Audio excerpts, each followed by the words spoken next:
Get started on our agenda, I would like to welcome a new member of the school committee. As of just earlier this week, she was selected from a group of 6 applicants to fill the vacancy of Nancy Ray Gore.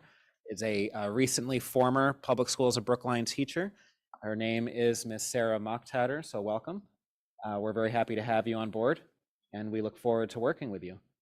Is there anything you'd like to say to introduce yourself? I'd just like that you pronounce my name correctly, so you don't pronounce the H and it's Mogtatter. So thank you. All right, so now let's move to administrative business, consent agenda. Anyone have any questions regarding the consent agenda? Seeing none, would someone like to move the consent agenda? Thank you, Stephen. Suzanne seconds. Stephen, your vote? Yes. Suzanne? Yes. Andy? Yes. Sarah? Yes. Natalia, this is the consent agenda? Yes? Mariah? Valerie? And I also vote yes. And that brings us to the superintendent's report. Good evening, everyone. It's great to be here with you this evening. Allow me to share screen and we will jump into it.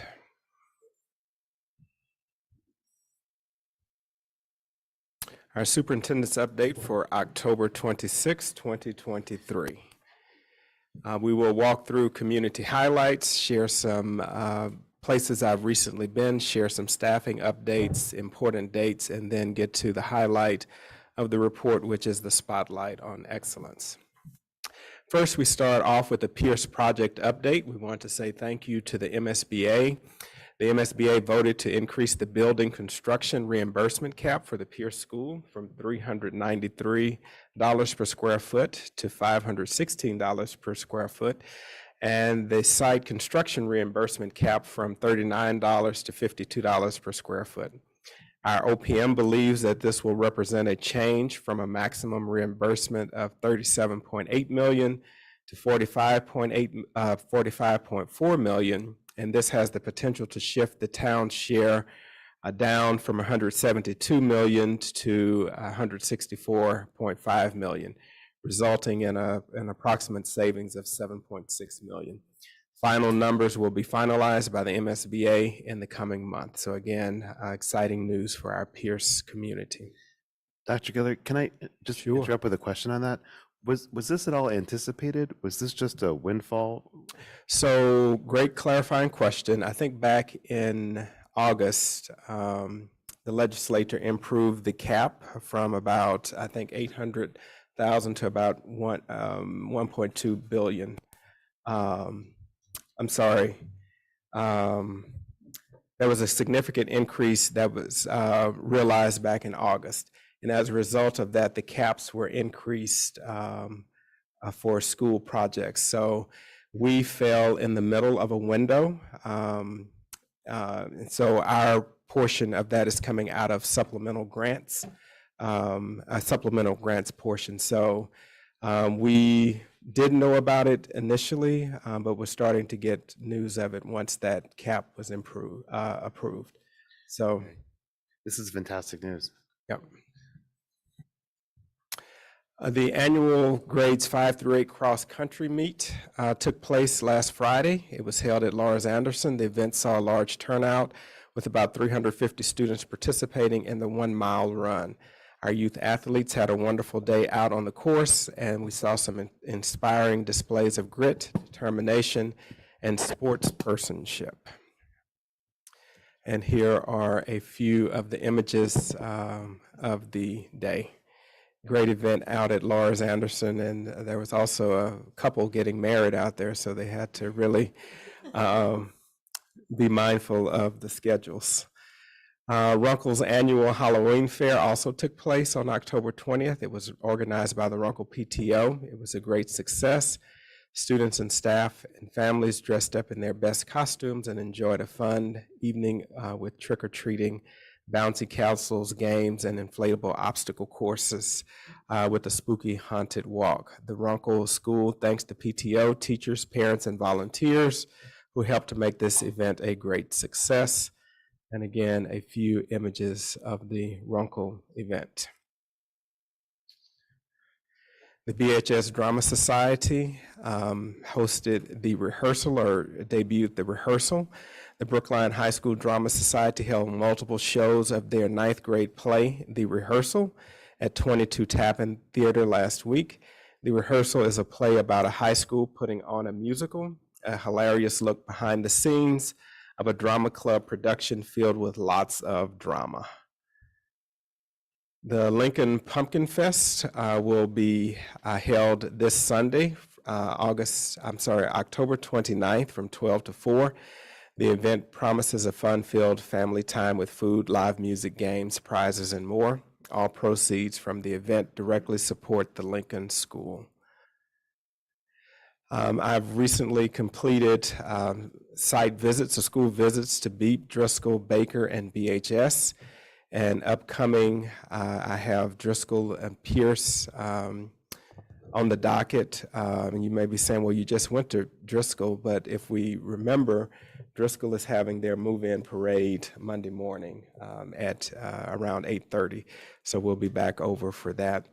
Heath, FRR, and Lincoln are on the horizon. And again, these are opportunities for me to visit with school principals as well as visit classrooms and take a strong look at instruction. Staffing updates. We have are accepting a couple of interns for this semester. We're delighted to have Monique Miles will be joining us as a Harvard EDLD intern. She's a managing director of the Aspen Institute for Community Solutions, an organization that strives to build the power and influence of those with the least access to opportunity. Monique has a master's degree in education policy and management from Harvard and is currently pursuing her doctorate in ed leadership from Harvard. We warmly welcome Monique to the PSB community. And we would also like to introduce Ruiz Clark, who's joining us as a Harvard intern as well. Ruiz has spent over a decade working towards education and literacy in various countries, including India, Malaysia, Armenia, and the US. Ruiz has a master's degree in international education development from Columbia and is currently pursuing his doctorate in ed leadership at Harvard. And we welcome Ruiz to the PSB family. Mark, sure. Who will there be a particular focus for them? Who? And I mean, could you just say a few words about Sure. work they might be doing and how So, it's relevant to them? Monique, so great question. As interns, and Harvard has reached out to me since I first arrived in Brookline to take on some interns, and so this year they finally nailed me down to accepting a couple of interns, and pleased to work with both of these individuals. Monique is interested in equity-based experiences for students, and Ruiz is interested in more in the data or the operations side of the house. He's looking to eventually do some work in building educational databases that will be beneficial for educational organizations. So we'll give them some experience in both of those areas as well, and have them join us at times for committee when available. They will typically be here in the district on Fridays. Sometimes we'll see them on Wednesdays here as well. You're welcome. Mark your calendars. November 3rd is No School for Students. That's a Staff Professional Development Day. November 10th is our Veterans Day observance, and the district is closed there. And we are announcing that November 1st through 30th is National American Indian Heritage Month, which honors the rich and diverse cultures, traditions, and contributions of the Native Americans to the United States. For cultural observances and events, October 24th is Dussehra. It's a major Hindu festival celebrated in India and some other countries. Dussehra commemorates the victory of Lord Rama, one of the incarnations of Lord Vishnu, over the demon king Ravana, thereby signifying the triumph of good over evil. We have Halloween that will be celebrated on the 31st for all that partake in Halloween. It originates from the Celtic festival of Samhain, marking the end of the harvest and the beginning of the winter, when the boundary between the living and the dead is believed to be at its thinnest. It's a spectacular holiday with costumes, haunted tales, and sweet treats for those that participate.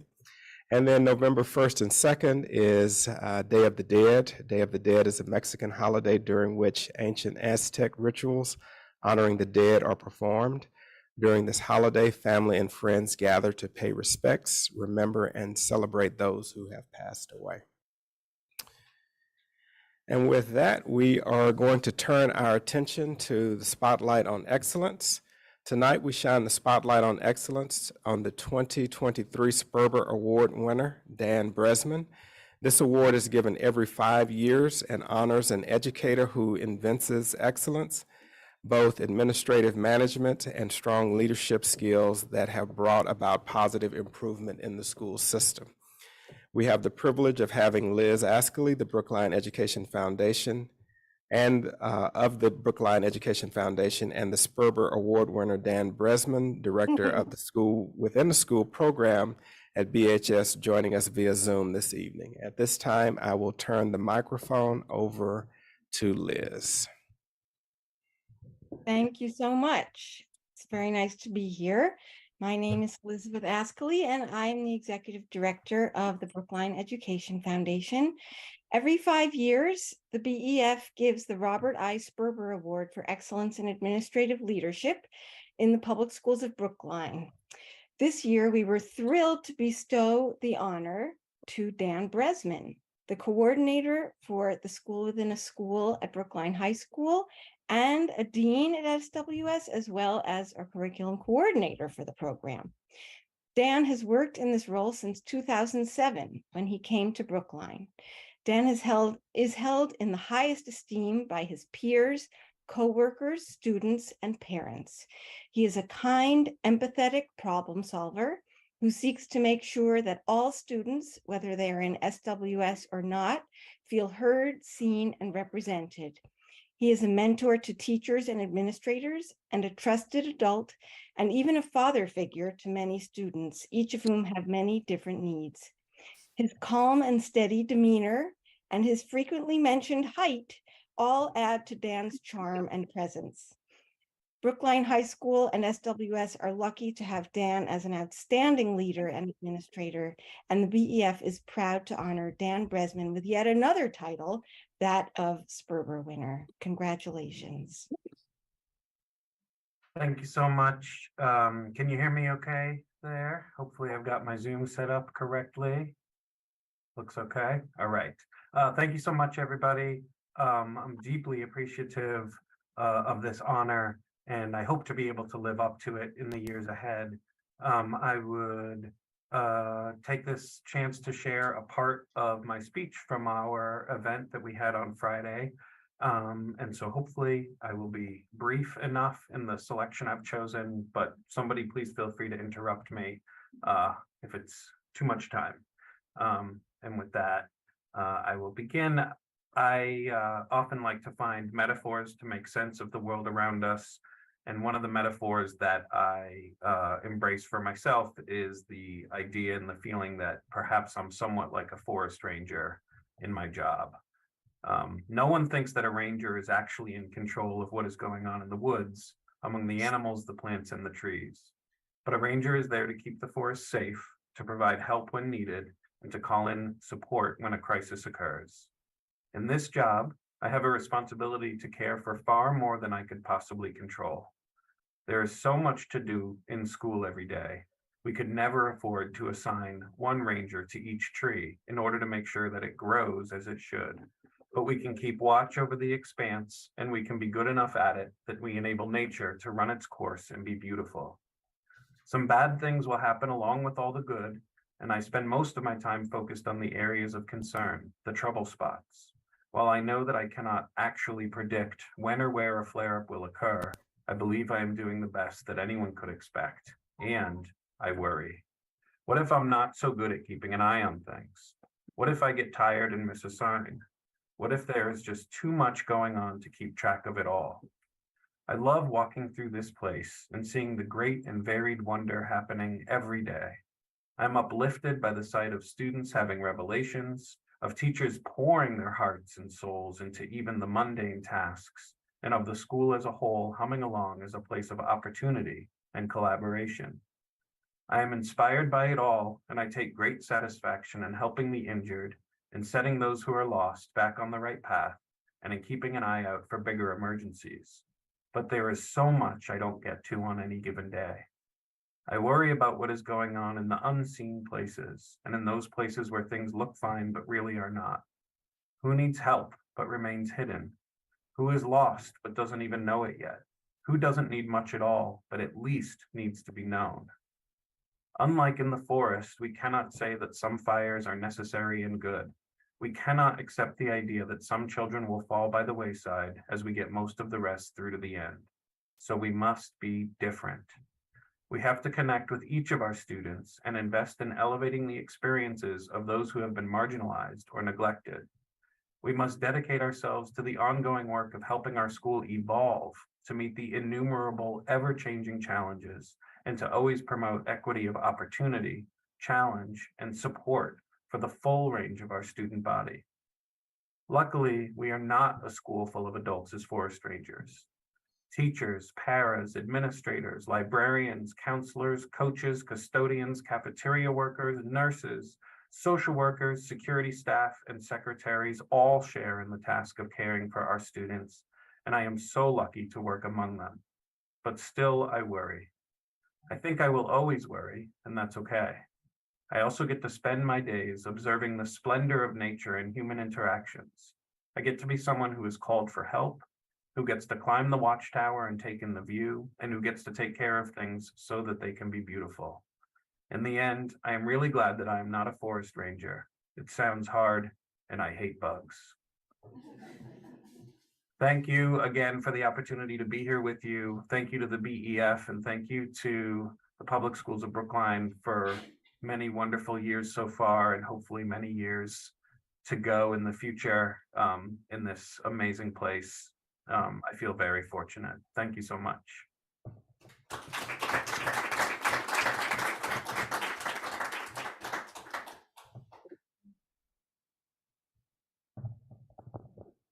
Any questions, comments? Suzanne? Thank you, David. Dan, I just want to say congratulations. I remember back in 2007 when you were coming on board, my son was a senior in SWS. It was probably just as well you didn't have him sooner than that, but he had a few challenges, but that was fine.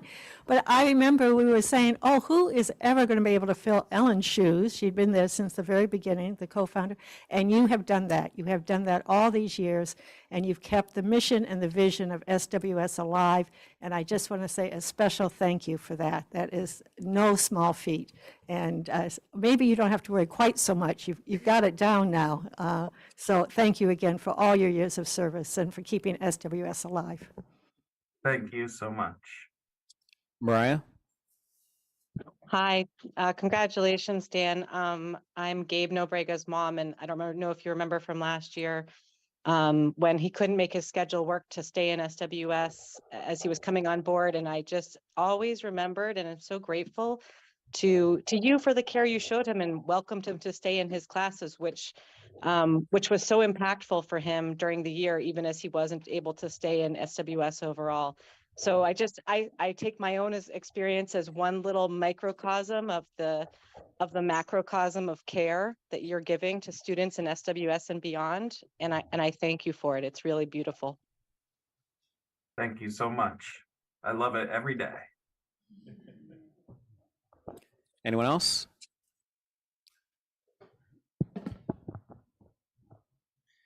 With that, Dan, and I had the pleasure of being there with you last Friday night to hear your speech the first time through, and the excerpt that you selected was the one that I was hoping you would, so well done there. The Public Schools of Brookline Spotlight on Excellence is awarded to Dan Bresman, 2023 Sperber Award recipient, with gratitude and appreciation for exemplifying excellence in both administrative management and strong leadership skills that have brought about positive change in the public schools of Brookline. Congratulations again.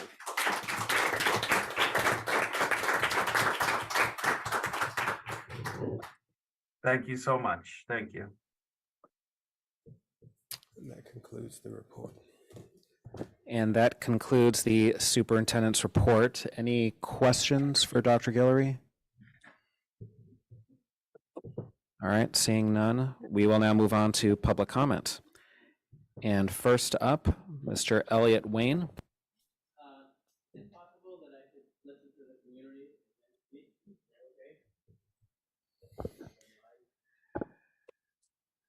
Okay. Did you sign up to speak at public comment tonight? Yes, I did. Oh, you did? Okay, sure. No, I just would like to hear other. Oh, I see. All right. Okay, so next up is Ms. Donna Perry and Jana Schechterman.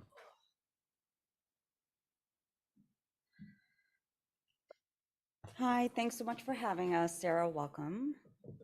You want to start? Jana? Yes, I'll start. So, too tall for this. Good evening. Okay, that's a good idea.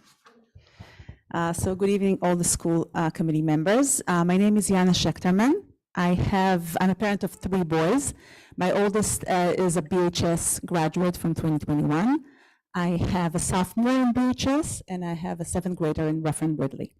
So before I start, I just wanted to congratulate you. Welcome to the school committee. I'm congratulating you for your appointment. I also wanted to thank you for your prompt response to our email and with your warm and empathetic words that were included in it. So thank you very much for that.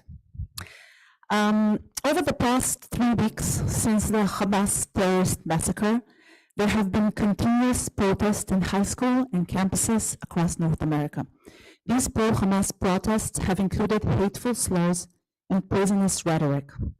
In fact, the ADL just published there has been a 388% surge in anti-Semitism and anti-Semitic incidents since Hamas terrorist massacre. As a university professor, I've seen so many Jewish students across Boston campuses, not just anxious and scared. They feel abandoned, isolated, and unsupported by the administration that should be protecting them, all in the name of free speech. At Copper Union College last night, the situation escalated further. Pro-Hamas protesters were pounding on one side of the locked library doors, while a few Jewish students were on the other side, fearing for their lives. This episode was captured in a 6-second video snippet that circulated widely on social media, highlighting how swiftly pro-Hamas protests in the name of free speech can turn violent. Unfortunately, this is the current climate across the nation, and as was published in today's New York Times, many public schools are finding it challenging to respond appropriately to ensure the safety and well-being of their students. I cannot stop imagining my son and his Jewish friends being on one side of a locked door, hearing the pounding fist and hateful slogans from the other side. The events at Copper Union last night serve as a somber reminder of what occurs when we fail to establish clear boundaries and overlook the warning signs of a sharp rise in hate speech. Without robust hate prevention policies and mechanisms in place, incidents like this can escalate unchecked, putting safety and well-being of our students and community members at risk. Brookline must take the lead by addressing and combating hate and bias proactively, ensuring that everyone can learn and live in an environment free of fear and discrimination. I am going to read a letter or an email that we had sent in to the members of the school committee and to Superintendent Guillory earlier this week, just so it can be put into the record and so that we can share it with all of you. Dear members of the Brookline School Committee and Superintendent Guillory, we want to express our gratitude for your time, willingness, and empathy as you engaged with the Jewish and Israeli community, along with other community members, in a dialogue following public comment last Thursday, or 2 Thursdays ago. The powerful remarks, especially from Israeli American BHS students, were eloquently expressed the impact of the unbalanced, or rather incendiary, educational materials that were distributed to staff and indirectly to learners by the public schools of Brookline, and highlighted the immense vacuum created by administrators' failure to proactively provide concrete support for our Israeli and Jewish students affected by the attacks. This is not going away anytime soon. We urge the school committee, district administrators, and in particular school-based principals to promptly implement the following action items, both at the district level and at the school-based level. Separately, we've provided Superintendent Guillory and some of the school committee members with contact names and details at each of the organizations that are included in our asks.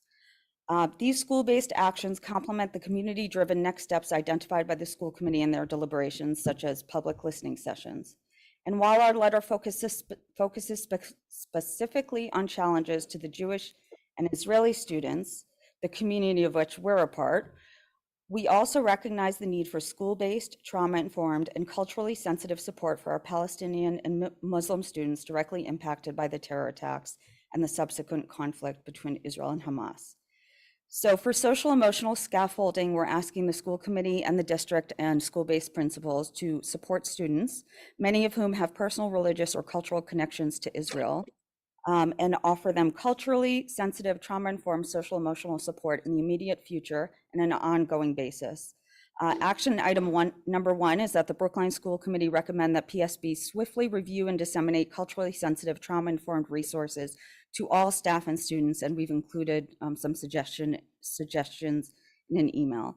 The second action item is that the Brookline School Committee recommend that PSB provide immediate and ongoing structured, culturally sensitive, trauma-informed emotional support opportunities for Jewish and Israeli students as advised by the Jewish Community Relations Council, the American Jewish Committee, and the Anti-Defamation League, as well as the Israeli American Council, and ideally in cooperation with these organizations. Action item number 3 under social emotional scaffolding is due to the urgent crisis, Brookline School Committee will recommend that PSB conduct a mandatory professional education session immediately for principals, educators, administrators, staff, coaches on how to best support Jewish and Israeli students as prescribed by the JCRC, AGC, ADL, and IAC. And I note that there is a professional development day coming up, and I hope you utilize that opportunity. Action item number 4, Brookline School Committee will recommend that PSB's Director of Educational Equity develop an ongoing working relationship with JCRC's new Director of Educational Partnerships specifically, as well as other appropriate partners at other organizations that we've mentioned.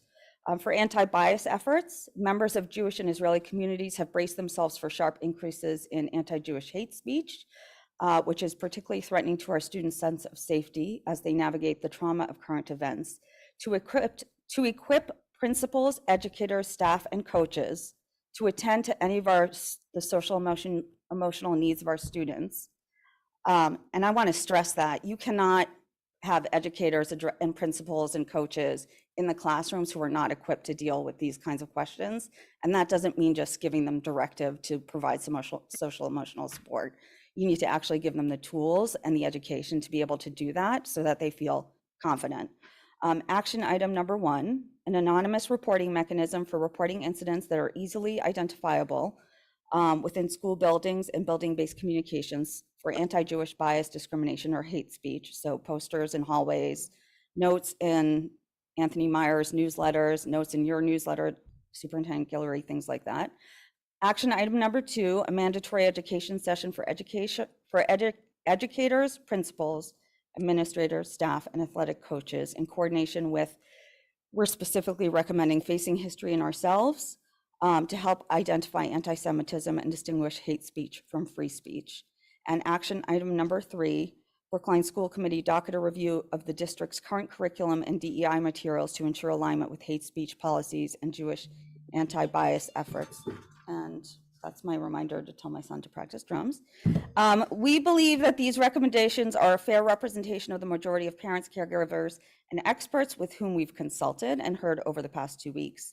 I will ask, and I want to say this very explicitly, that on an ongoing basis, at least in the short term, that the superintendent provides feedback on the above efforts to the school committee and to the Brookline community, either via your superintendent's report at school committee meetings going forward, or through communicate, and also include individual efforts at the individual school-based buildings.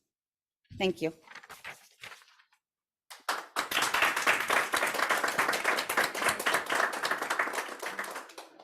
Thank you. Our next speaker is Ms. Fauzia Rashid. Okay.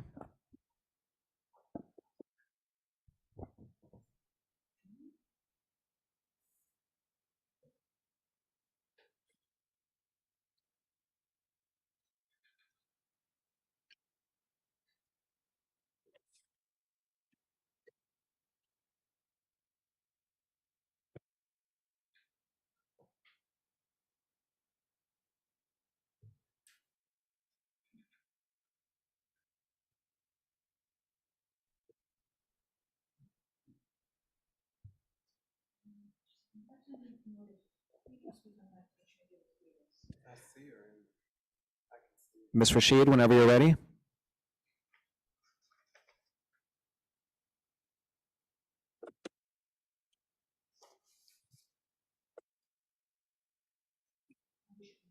All right, so why don't we go to then our next speaker, and we'll come back to Ms. Rashid. Ms. Miriam Fine.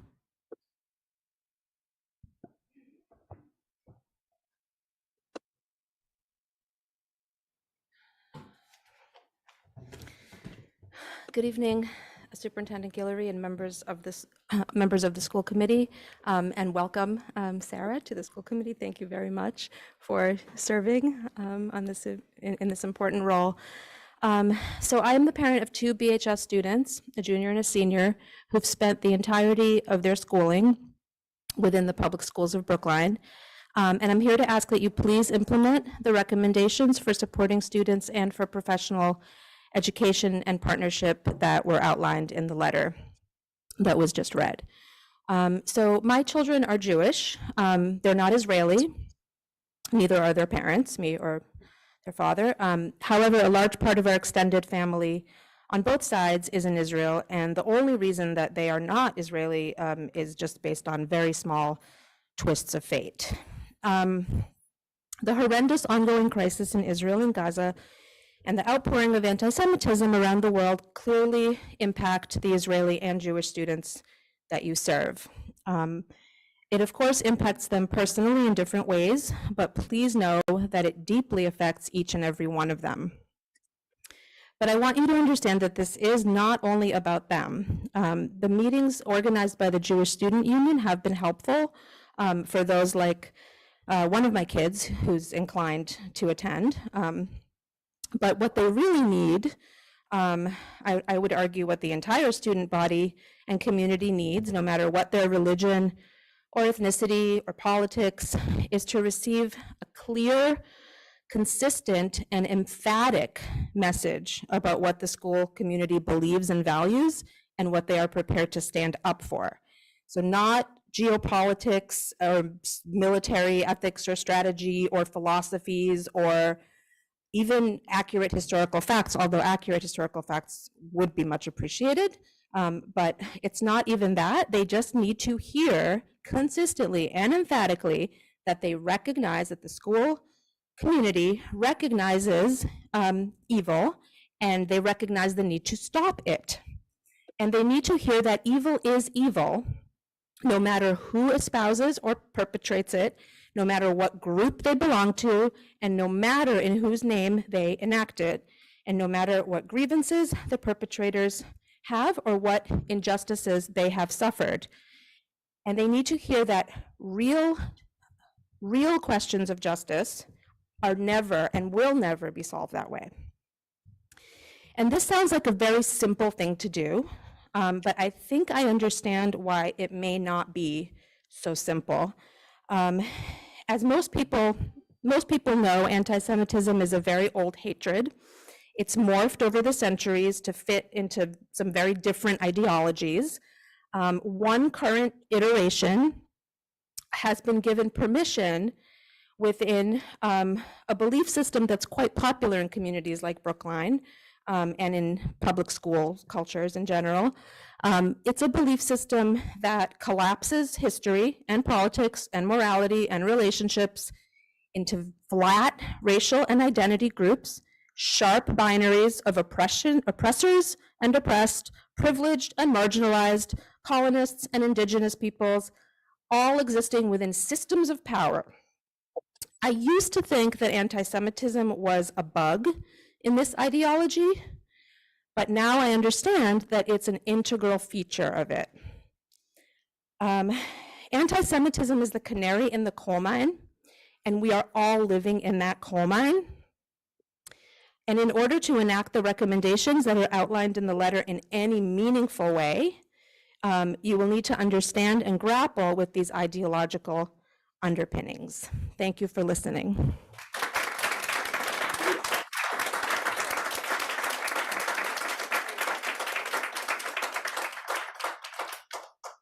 Thank you, Ms. Fine. We'll now try to go back to Ms. Fauzia Rashid. Ms. Rashid, are you there?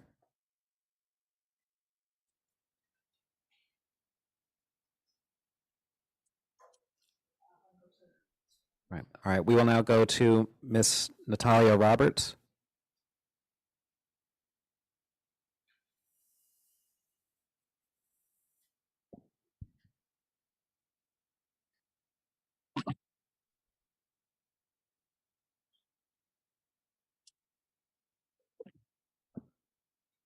All right, go ahead, Ms. Roberts, whenever you're ready. You're on mute.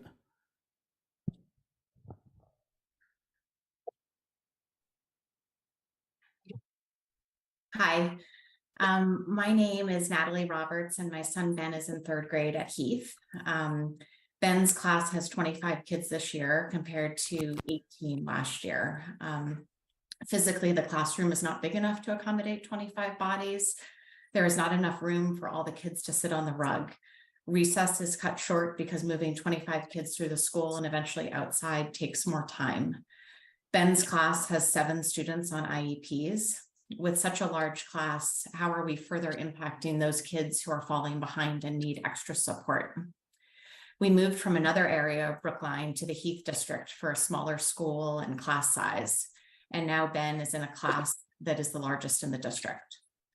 Families move to Brookline for the schools. If class sizes stay this large, families will look at other towns or private schools. At Heath, we are absolutely seeing attrition to private schools. From a teacher's perspective, are we concerned about burnout and retention? I am aware and empathetic to budget constraints, but why are our kids so directly and negatively impacted? How can a school district that can pass a $200 million building project not be able to come up with the funds to keep a 3rd teacher? Thank you. All right, next we'll go to Mr. Elliot Wayne.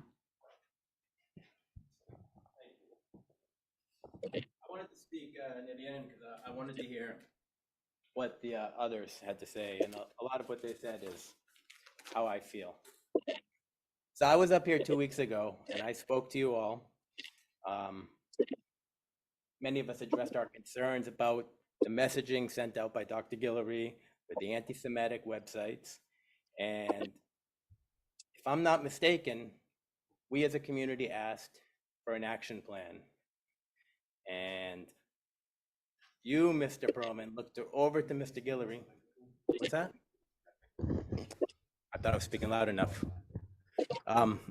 You looked right at Dr. Guillory and you asked for a plan. Is that something we could have? And he said yes. It's 2 weeks later, we've heard nothing. My son goes to Brookline High School. He was in the Jewish meeting yesterday, whatever that was. But today, we've heard nothing. Nothing from the community, nothing from the school department, nothing from the superintendent. So why hasn't anything been communicated to us? What are the public schools of Brookline doing to address the hurt, the pain, and the fear that inhabits the Jewish and Israeli community? If anyone's turned on the TV or looked at social media the last 3 weeks, they've noticed the rise in anti-Semitism, all the things that my colleagues here said, anti-Israel protests around the world, even here in Boston at Harvard, for instance, and the incident last night at Cooper Union. And we've seen videos, people taking down the hostage posters, kidnapped. It's happened right here in Brookline, Walgreens, the bus stop. I saw it this morning at 5:30. I took a picture in case anybody wants to. And this is Brookline, ladies and gentlemen of the school committee. It's not the 1930s. This is the 2020s. Something very bad is happening in America and around the world. And where's the leadership from the public schools of Brookline? What have they done to address these issues? Why has nobody spoken to the students? What are we doing if we can't use this horrific terror attack, an evil, and we need to call it an evil, as a teachable moment for our kids? School committee members, what are we doing when the leader you chose for us has failed and keeps failing us? What are we as Jews supposed to think? And yet we're still met with silence from the town leadership, silence. Silence regarding the murder of 1,400 Israelis. As I reminded you guys, the committee, last time I spoke, the district took a much different attitude with the death of George Floyd. That was one man, okay? And it was a tragedy, and I'm not diminishing it. The issue was addressed in all the communications from the town, all the teachers, all the principals. Banners were flown over the library. But when it comes to dead Jews, the town doesn't care. The school system doesn't care. Where's the We Stand With Israel banner? There used to be a little Stop Anti-Semitism banner. Well, now things are different. And again, what's been done? I called a person in senior leadership just today to ask specifically what's being done. And she said nothing.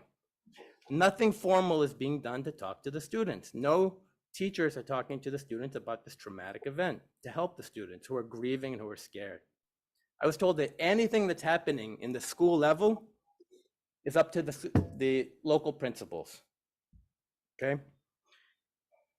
And even last week, I was on vacation and Dr. Guillory called me because I had left a message the day after the email came out. And he called me and I appreciated the call.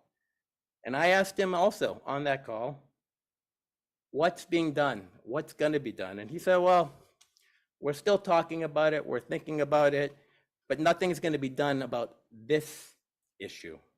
Maybe for the next time, whatever that is, but the district will be prepared the next time around. Okay? So what are we waiting for? So everyone here knows full well that if the events of October 7th were perpetrated against any other minority or religious group or racial group, the reaction here and everywhere else would be radically different. And here you're just avoiding the issue here in Brookline. Most people move to Brookline, as some other people said, because of the reputation of the school system. I'm sorry to say that the education in the town is in a sorry state if the leadership is just going to keep avoiding to deal with this existential issue for Jews and Israelis. The parents in this town are more than disappointed. They're abandoned and alone. And I wish I could find the right words to describe how they're feeling. I'm an American Jew. My wife is an Israeli Jew. My son is an Israeli Jew. My mother-in-law lives in Israel. Okay? I understand my community. Sometimes maybe the Israelis don't understand Americans, okay? Because anti-Semitism has always been below the surface here in America, but now it's free reign. Jews are, it's okay. And here in Brookline, we have a superintendent who sent out anti-Semitic websites. This wasn't an oversight. This wasn't an accident, okay? Since the superintendent took over, the leadership of this town seems to have misplaced priorities, at least in my opinion. Town has spent an inordinate amount of time dealing with equity issues. Take a look at the equity, educational equity part of the school's website. The town is focused on every community except the Jews.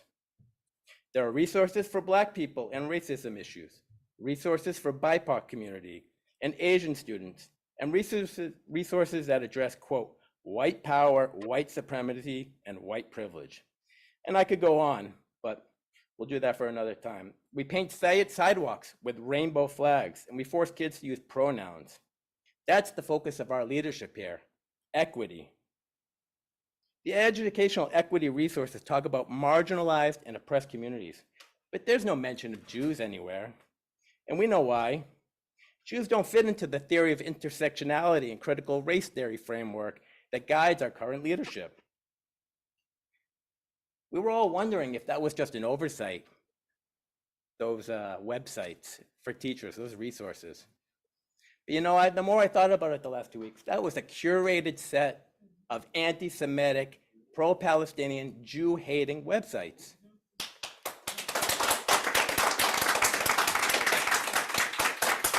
And somebody in Dr. Guillory's office and under his command put that together and sent it to the teachers to teach them about this terrorist attack. It doesn't really matter. It doesn't matter who did it. He signed his name to it. Somebody did it. It's part of the philosophy of the Brookline school system. Okay? And the reason there was an outrage and an uproar, it's not because it was sent, it's because they got caught. We would not have known it was sent to the teachers. My son's in 9th grade. He had one teacher who happens to be Jewish who mentioned it the day after. But since then, it's crickets. So really, we know now. That's it, that website, that wasn't an accident. That's really bad. The fish rots from the head. Okay, j'accuse Dr. Guillory and j'accuse you, the school committee, for failing us in our time of need. You've all failed us. You promised a statement after the last a school committee statement. A few of you personally made statements, and we are appreciative. We were promised a statement from the school committee subsequent to the last meeting. I emailed Betsy. There's no statement. Okay? I think that says it all for us. Okay? We need new leadership, and we need it now. We're getting no leadership here. School committee members, we need new leadership. How can you lead our schools? How are we to trust you to teach our kids? How can we believe that they're getting the education we moved here for? How can we trust you in the face of all this inaction? Only you can rectify this situation.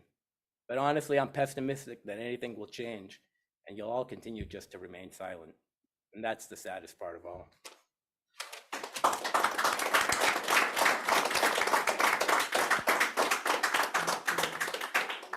All right, we'll now try Ms. Rashid again. Ms. Rashid, are you there?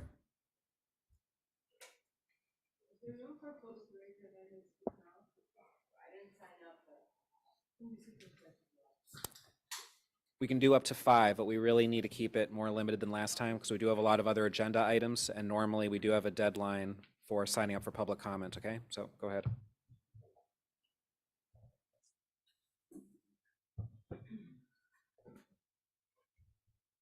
Hello, thank you again for all of you do and welcome. My name is Ala El Damati, and I was alongside a lot of you who are here today, here 2 weeks ago. And once more, I'm feeling compelled to speak for the voices that aren't here today or are too afraid to speak up. Really quick, again, I have 3 kids in the public school system here in Brookline. Noor is in 5th grade. She was with me last time and spoke up. Yusuf is in 2nd grade, and Maryam is in Beep. Noor and Yusuf go to Pierce School. And actually don't have any prepared words, hence why I didn't sign up. I didn't feel the need to, but I do want to share what's been going on within the Muslim community in the last few weeks. First of all, again, I want to acknowledge that there's a lot of hurt. I really, truly, truly understand and feel your hurt. But I want to emphasize this hurt is on both sides. More than 5,000 people have died in Gaza. There's no electricity, water, food. It's an absolute blockade. More than 1,000 children have died. We are grieving too. I promise you, we are absolutely grieving. And when you're calling for protests that call for a ceasefire, pro-Hamas protests, it really hurts us. It hurts us to our core. I've been to these protests myself, and I'm also very, very, very conscious of everything you all are feeling. But this is all a words game, right? All these words make a lot of differences, and I feel it. Sorry, it's very difficult to speak, but it's very hurtful for us as a community when you're calling our right to free speech terrorism. And I won't go into that because I think that these are, like I said last time, a lot of these aspects come when we meet one-on-one and talk about it and sort that out, within our own dialogue. I've done that in the last 2 weeks plenty, and I'm happy to do it over and over again, and forgive my emotionality right now.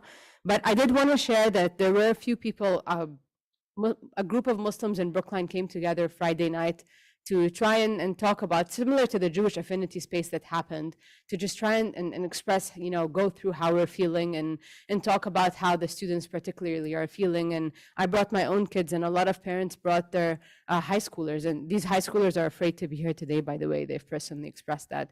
So I wanted to share that they're grieving a lot as well. And that, just a lot, as much as, anti-Semitism is never, ever going to be allowed. I think that, we need to constantly reemphasize the need to be watchful for these Muslim kids. Some examples, I'm going to read some of the things that have been reported to me. There was people on the members of a high school team, a sports team of some sort, who went and told the Muslim team members, you know what we should do? We should stomp on a Palestinian flag and then put up an Israeli flag. Now, it's not a Jewish Muslim thing, but when someone is reeling and experiencing pain for 5,000 people who've died, it is a bit hurtful to tell them that they're going to stomp on the flag in which they feel connected to. And then another student got called terrorist in the lunch line.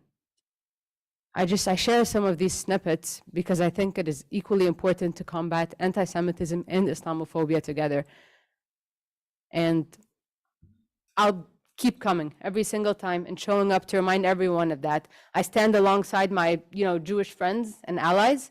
And I mean, I really hope that there's a peaceful solution. And I really hope that we can continue to have an equitable education for all our children, where, sometimes it's easy to just shy away, but I agree with all of you, where we can have a safe space for the children to talk about some of these things. My daughter has finally felt that safe space. Her best friend is Jewish, as I mentioned.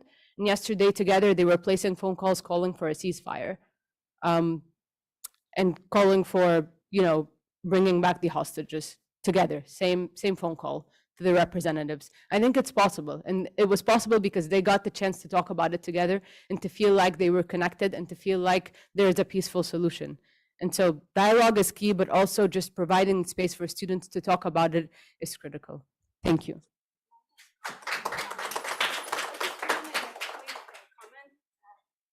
Thank you for your words. I just wanted, at least most of us feel that when we fight anti-Semitism, we don't encourage Islamophobia. So definitely we want to live together in peace. But what we are hurting now is we feel betrayed by so many people who go out on the street and don't denounce the horrific acts that were done on October 7th. Not only don't denounce, but celebrate. I think nobody, if you demonstrate for a ceasefire, it's not, nobody says you're anti. All right, so that concludes all right, go ahead.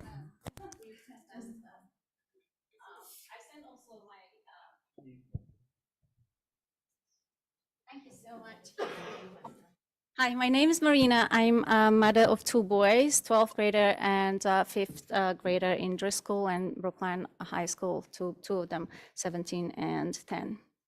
I sent last week, at the beginning of last week, my letter to the school community leadership, and I felt like it's just like, you guys lucky. You got the phone calls, emails, and everything, but mine just went to the black hole. No one answered to my letter. So I just wanted to let you know that my children and I feel very much scared, and we have the same fear you're having right now, especially that my son, my 10-year-old son, and I, downtown Boston last week, were physically harassed. And that just shook us to the core. And we have the same fear, and we feel the same, like you feel the same way. There is no anti-Semitic addressing like the everything that's going on.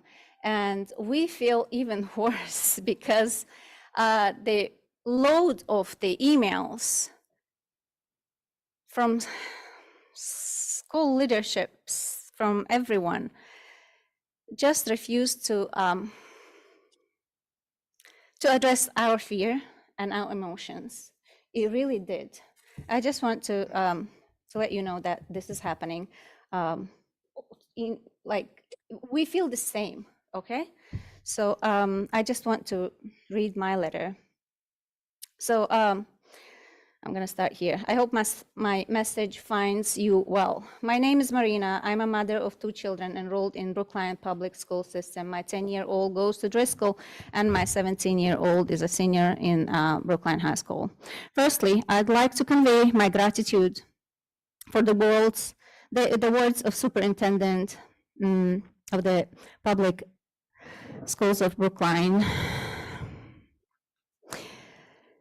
and recent messages regarding the ongoing horrific events in the Middle East. This tragedy issue that has impacted the Brookline community significantly, and I'm grateful for this message and resources provided to navigate these challenging times. As a member of Brookline community, my thoughts and prayers go to those affected and those who lost lives in Israel and Palestine. The superintendent's statement on this matter was, in my opinion, well-balanced, reassuring fears and addressing concerns in an inclusive way that is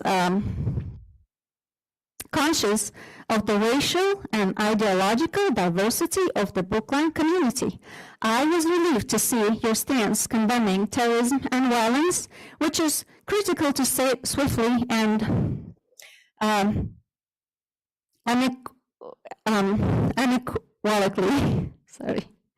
I understand your explicit mention of anti-Semitism to reassure the fear and concerns of the pertinent community members and the awful tragedy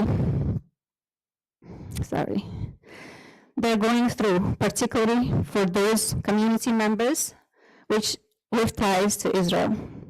Equally, there is a large Brookline school community that is associated with Palestine. They have been subjected to verbal and physical abuse in Brookline and elsewhere in Boston. Their families and friends in Palestine face a severe humanitarian crisis, living under siege with no access to food, electricity, water, and shelter. It is out of no fault of their own, except that the exceedingly small minority living among them mounted a heinous action that put all 2 million of them in this situation,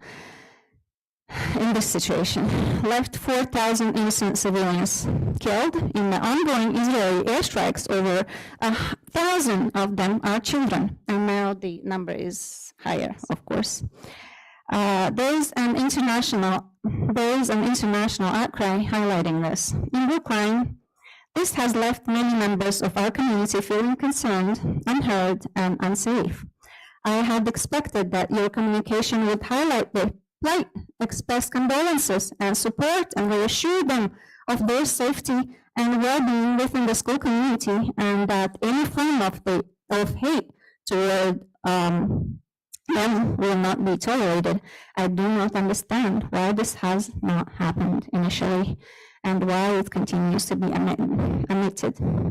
This omission risks that your message, which I otherwise found compassionate, might come across and suggesting that some forms of hate and are more deplorable than others, and some might interpret this as a selective moral outrage that risks compromising trust between families and the school's leadership and PTO. My 10-year-old son has expressed distress to me over the lack of conversation around the suffering of Muslims in Palestine and at the hands of Israeli government. Over the weekend, a 6-year-old Palestinian American boy, Walada, was horrifically murdered by anti-Muslim terrorists in his own home in Chicago. And I'm sure you're aware of other local incidents. As a mother, I'm afraid. This is terrifying to me and to the Muslim community here, particularly as I, a veiled and visibly Muslim woman, was verbally harassed and physically harassed while out in Boston with my son by a stranger last Saturday. This unprovoked harassment left my son and I shaken, unable to predict what happens next when we are out. Our sense of safety and safety is compromised. Again, in my opinion, sorry, I'm reading from my phone and I didn't prepare anything, sorry. No, it's, okay, there we go. Again, in my opinion, all this happening because we fail to deliver the broader community the message that both sides in this issue are equally suffering. As mentioned, the superintendent's statement was balanced and comprehensive, condemning all forms of hate and violence.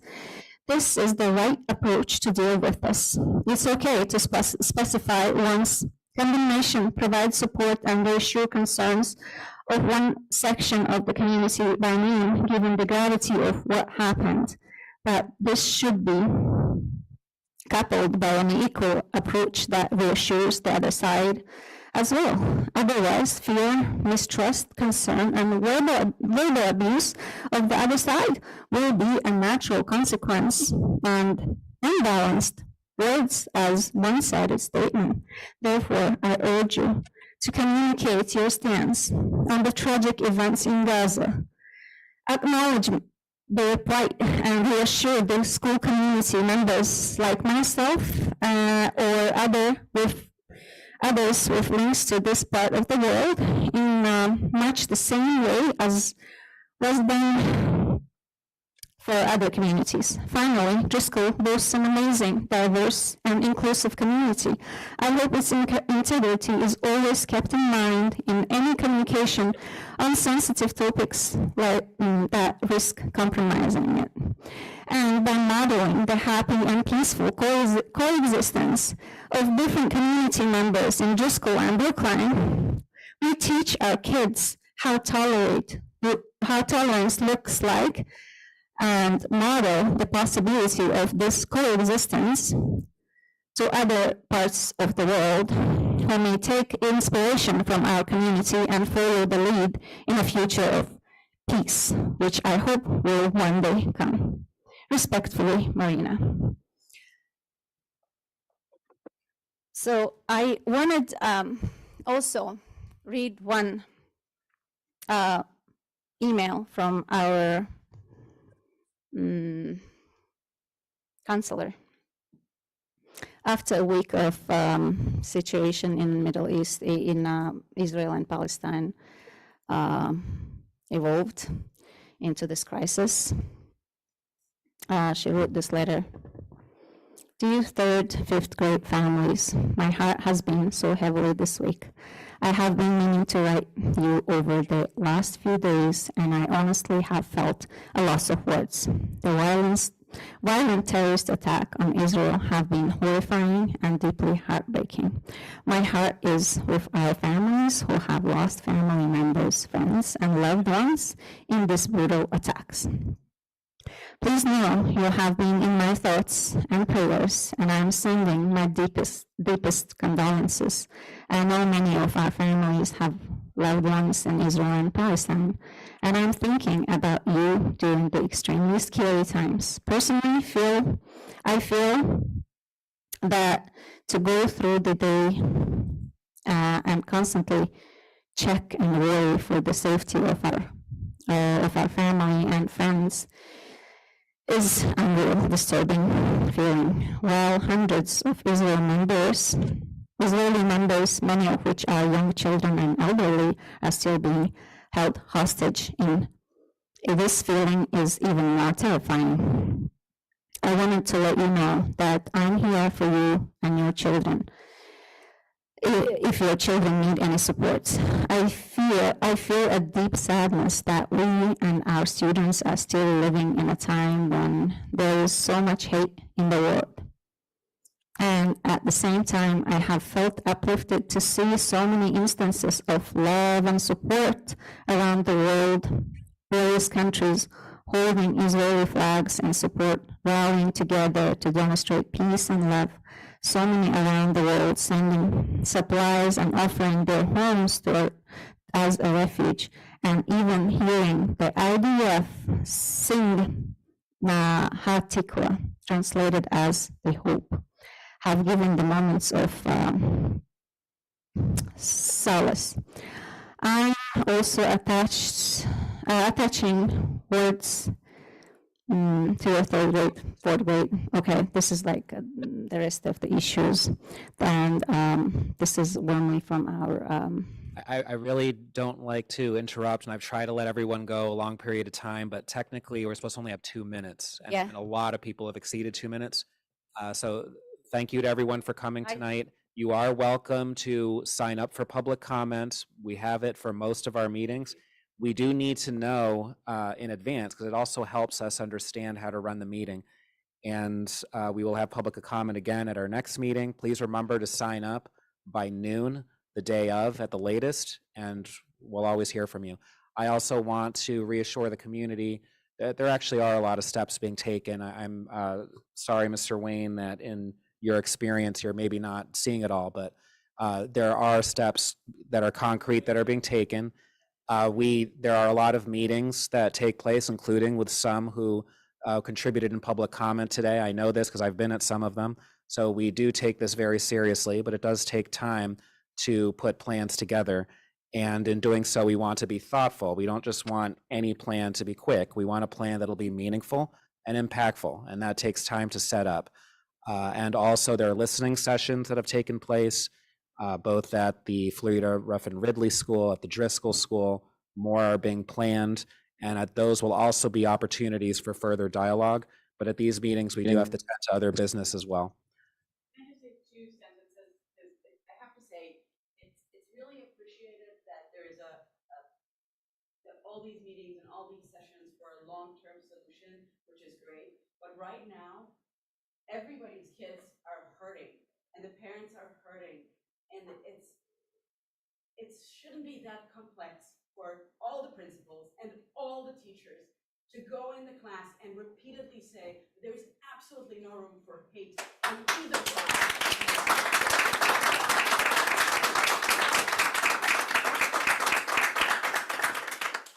All right, we do need to move on now. So next up, we have special town meeting warrant articles, public hearing for Article 17, and discussion and possible vote on Articles 10 and 17. And we have one of the petitioners for the PFAS warrant article, a resolution regarding fluorinated hydrocarbons, otherwise known as PFAS. Alyssa Jonas, town meeting member, precinct 16. Go right ahead when you're ready. No, you're welcome to stay.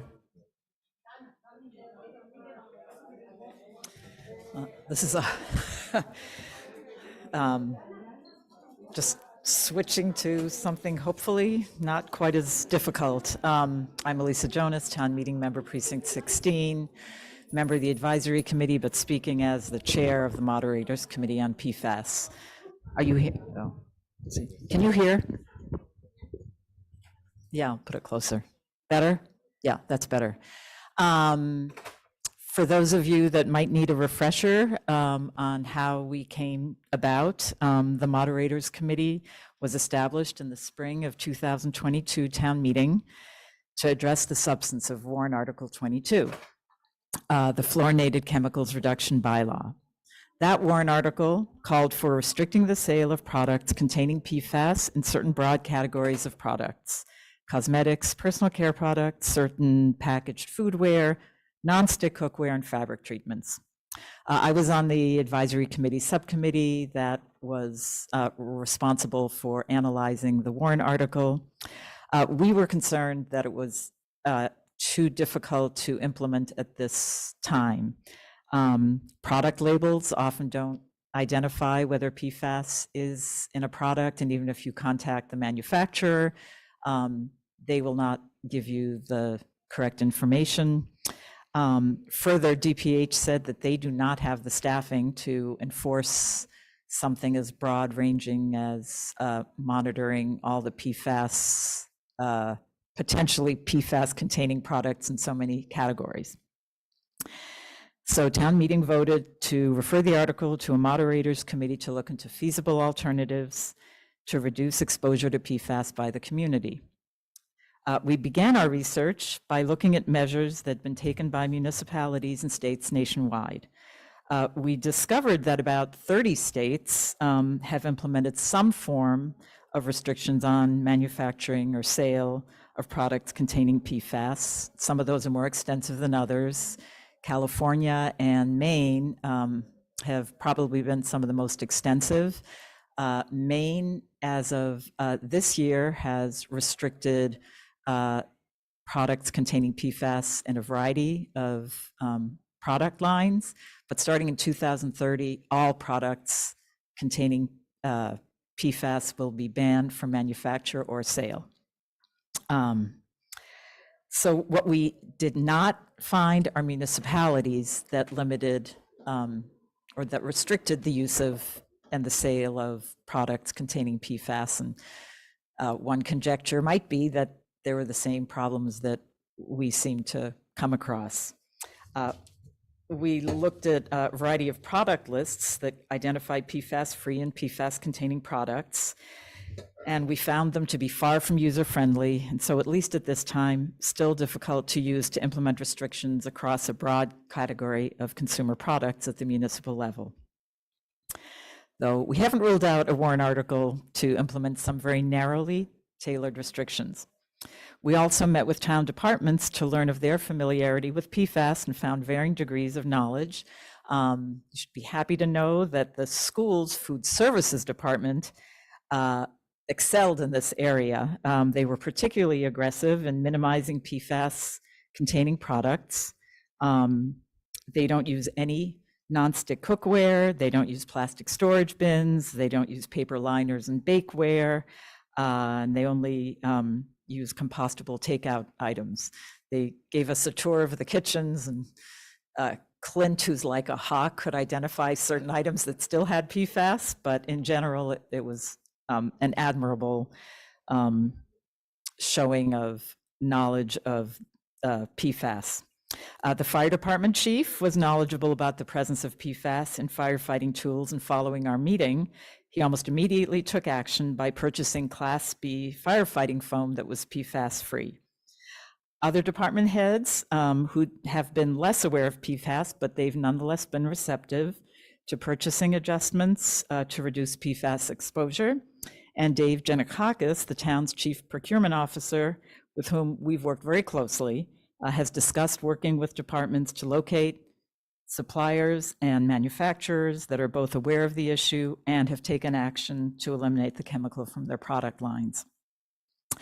We had wanted to meet with Matt Gillis, but due to the transitions that was not possible.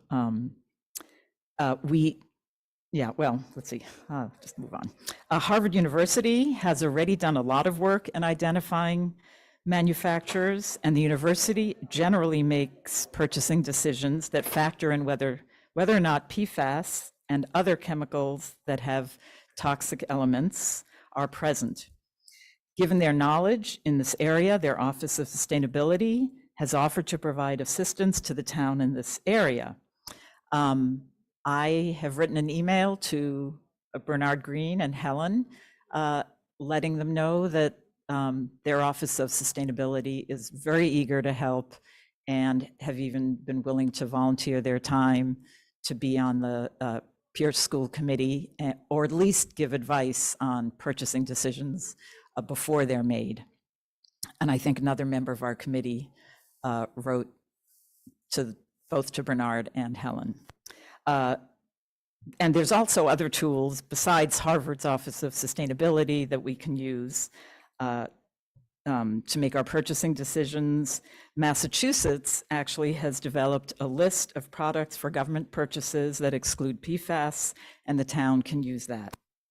So given what the committee learned, that there's tools available for the town to change its purchasing practices, that some departments have already taken such steps, that there's an interest and willingness on the part of town departments, and in particular the purchasing division, to move forward in this area, the committee decided that the best approach to minimize PFAS exposure by employees and residents under current conditions would be to focus efforts first at limiting its use by the town itself. And this decision is strongly supported by the Department of Public Health. They've said that they would have the resources to provide support in that area, including providing education for the other departments. We'd considered proposing a bylaw, but decided that a resolution would be better. It will provide town departments with more flexibility, especially as the product environment with regard to PFAS is still in flux. And as Dave Giannakakis and Clint Richmond pointed out, a resolution was successful to achieve a change in purchasing of cleaning products to all Green Seal certified, which in fact now are also PFAS free. At the state level, House Bill 2197, Senate Bill 1356, an act to protect Massachusetts public health from PFAS, is being considered during this legislative session. This bill has numerous provisions, including banning the sale to consumers of PFAS-containing products in many different categories of goods effective in 2030. A similar bill had failed to move out of committee during the last session, but this bill may have more momentum. Massachusetts is not only not a leader in this area, it's fallen behind many states. So in addition, PFAS is it's in the news constantly. There's been so much more scrutiny, and there's a ton of lawsuits coming out by consumers, generally against manufacturers. 3M just made a huge settlement in the billions. But there's a few that have already started pursuing lawsuits against government entities. So to encourage the state to follow the path taken by others, the resolution urges the department to support state action as well. So at the advisory committee, one member suggested using a more rigorously defined restriction on which products are to be purchased. The original wording in the first therefore clause stated that the town purchased PFAS-free products. The advisory committee recommendation voted to include the word certified. So the clause now urges the town to use, quote, certified PFAS-free products, and the moderators committee supports the change. And the advisory committee voted unanimously to support this resolution. And one person complained that it didn't go far enough. All right, so I think an anticipated question that many of us have and that you probably likely knew would be coming is, how does this impact the schools? Well, the schools will be like all the other departments, that they will be expected, to the extent they want to follow resolutions, to make purchasing decisions for furniture, paint, wood flooring that doesn't have PFAS. if anything, for the schools, it's especially important because children are particularly vulnerable.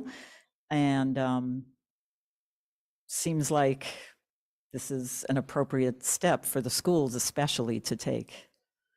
And especially in places like Pierce, where there haven't been purchasing decisions yet. And it would seem that it would be an important and useful approach to not have toxic chemicals when we make new purchases. To the extent that the schools would comply with this resolution, would it have any impact on outdoor grounds? We need Clint for this. Are you talking about possibly artificial turf? Is that, well, according to Aaron, the turf that we've purchased does not have PFAS in it. Whether that's accurate or not, I don't know. I'm not a supporter of artificial turf, but that's irrelevant. But I guess it wouldn't affect artificial turf since there's no PFAS in it. The artificial turf that has been purchased by the town, according to Aaron Shute Galentine, does not have PFAS in it. Oh, that was the issue last year, right? Right. Well, it was very extensive. The new turf. This particular turf may not have PFAS. My question is more whether if the schools were to abide by the resolution, would that rule out artificial turf that contains PFAS? To the extent that you wanted to follow the resolution, yes. And but the town has already made that determination that they didn't want to include artificial turf that had PFAS in it. Okay. Any other questions? I'm confused. To what extent would we have leeway to do something other than what the town adopts? Aren't we being asked to endorse something that would apply to us? Are we? Well, technically, a resolution doesn't have to be complied with, but it has been the tradition of town departments and the school department to comply, because the idea behind a resolution is that we respect the tradition. I mean, it's not binding. It is. A resolution is not binding. Thank you. That's why we had talked about a bylaw, and we thought, with PFAS still. Mariah?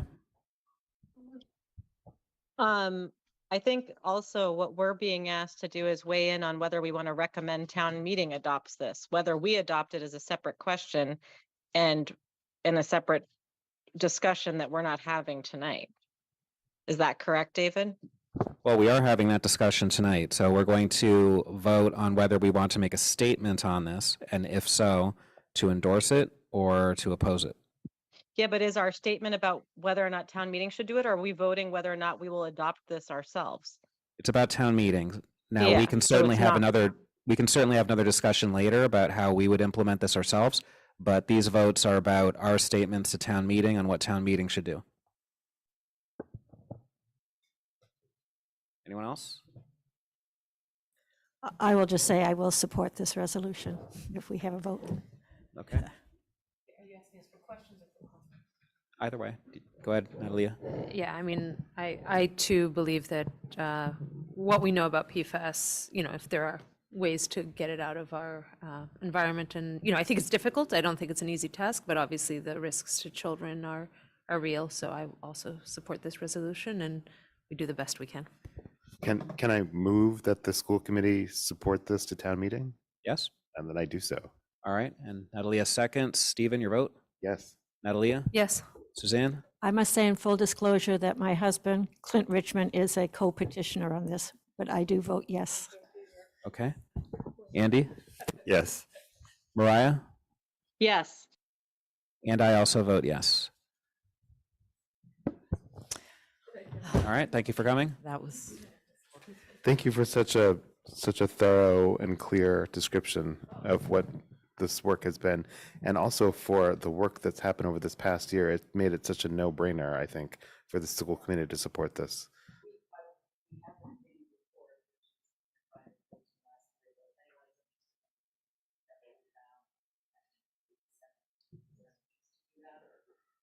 Yeah. Now, regarding who is going to write the written statements that get submitted to town meeting, Do we have a volunteer for that? May I nominate Suzanne? No, it really shouldn't be Suzanne. Anybody other than Suzanne. Why shouldn't it be Suzanne? Her husband's the co-petitioner. Why is that a conflict? It's not.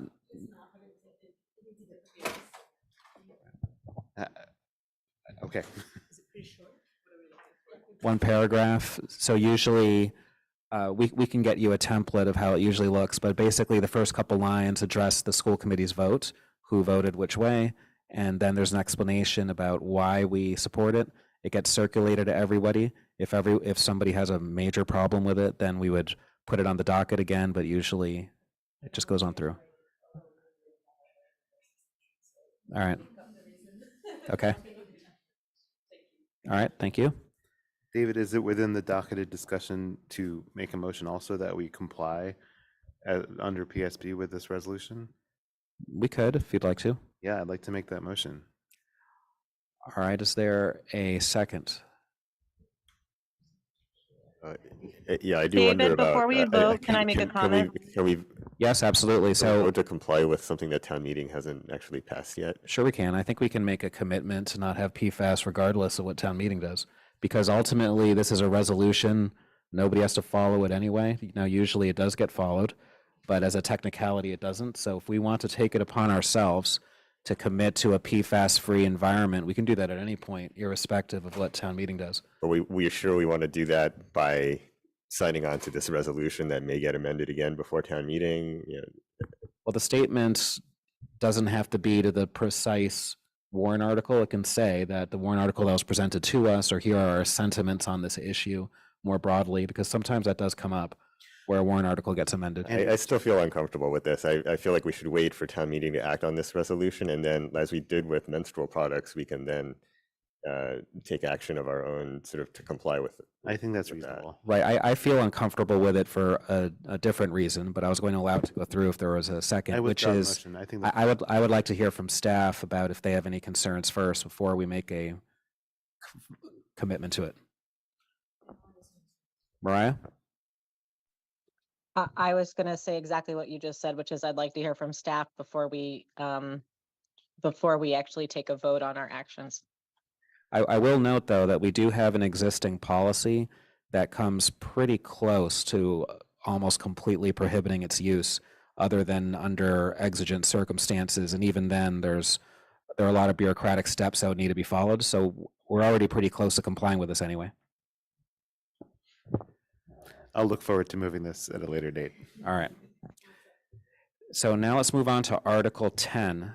And Mariah, I'm wondering if you've been able to have some further conversations with Melissa Goff about how these funds would be used. Would they indeed be used in the manner that was represented? Yes.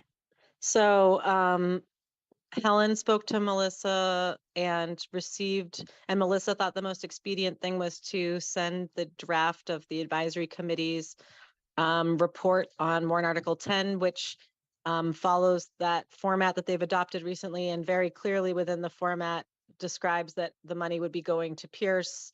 And the structure of the report was such that Helen and I both felt very comfortable saying to the rest of school committee that we thought it was well documented of the plan to use the money for Pierce, and we felt comfortable going ahead. All right. And can you remind us how much money would be transferred over? Do you happen to know? Oh, David. Okay, hold on. I have to find it now. I think All right, it's that's 3.9 million. all right. Thank you very much. Okay. But don't quote me. All right. So would someone like to move that we endorse passage of warrant Article 10? Natalia moves it. Is there a second? I'll second it. Thank you, Suzanne. Stephen, your vote? Yes. Natalia? Yes. Suzanne? Yes. Andy? Yes. Mariah? Yes. And I also vote yes. Oh, I'm sorry, Sarah. I'm sorry. I should ask you for both. Yes. So yes on 17, yes on 10. Yes. Okay. My apologies. All right. So we now need to have an author for our statement for Article 10. I would recommend either Mariah or Helen, who seems to be most familiar with the implications. Would one of you be willing to take that up? Helen's not here, right? It's just me. Right. Yes. Yeah, I'm sure that's fine. And I have a template for warrant article recommendations if Stephen wants my template. Okay. Would that be helpful? Okay. All right. Thank you. And that concludes our public hearing on warrant articles 10 and 17. We will now move on to presentation and discussion of current issues with Matt Dubois. Youth Risk Behavior Survey Data, Trends, and Themes. Chairman Perlman, may I introduce Dr. Dubois? Absolutely. Go ahead. I'm Lisa O'Connell. I'm the interim Deputy Superintendent of Student Services, and Dr. Dubois, Senior Director of Clinical Services and Social Emotional Learning, and I are very pleased to be here tonight to share the results of Brookline's Youth Risk Behavior Survey results from May of 2023. Many of you will recall that the Office of Student Services preliminarily shared these results in a community forum held last month. It seems a long time ago, on September 27th, which included a community discussion with a knowledgeable group of panelists. It was a wonderful evening. Because schools are a primary environment where children spend such a significant amount of time, the Office of Student Services leadership team believe that we have a unique opportunity to contribute to district-wide and building-based systems that unequivocally promote a safe environment for learning and empowerment for all student successes. Originally created by the Centers for Disease Control and Prevention, the CDC, the YRBS is a biannual tool that communities throughout the state and country use to better understand the prevalence of youth behaviors that most influence the health and safety of our young people. Dr. Dubois, Matt, will talk more about this anonymous survey and its specific questions, but the information that our children provide through the survey are vital in helping our schools create and refine programming that support a child's journey towards independence. This tool helps us better understand some of the risk-taking behavior children might engage in, their emotional experiences, and perhaps most importantly, their access to protective factors. But ultimately, we know that it's our interconnectedness, school, home, community, that is the key to facilitating information, building relationships, and providing an active forum for raising our children to be the healthiest, most independent young adults possible. With that, please help me welcome Dr. Matt Dubois, who will walk us through the information. Thank you for that introduction, Lisa, and good evening, everyone. I just want to begin in expressing my deep appreciation for the time and space this evening to be able to talk about the Youth Risk Behavior Survey. And what I do want to offer at the outset is that anytime we're talking about kids experiencing distress, anytime that we're talking about kids engaging in risk-taking behavior, that is really intense information.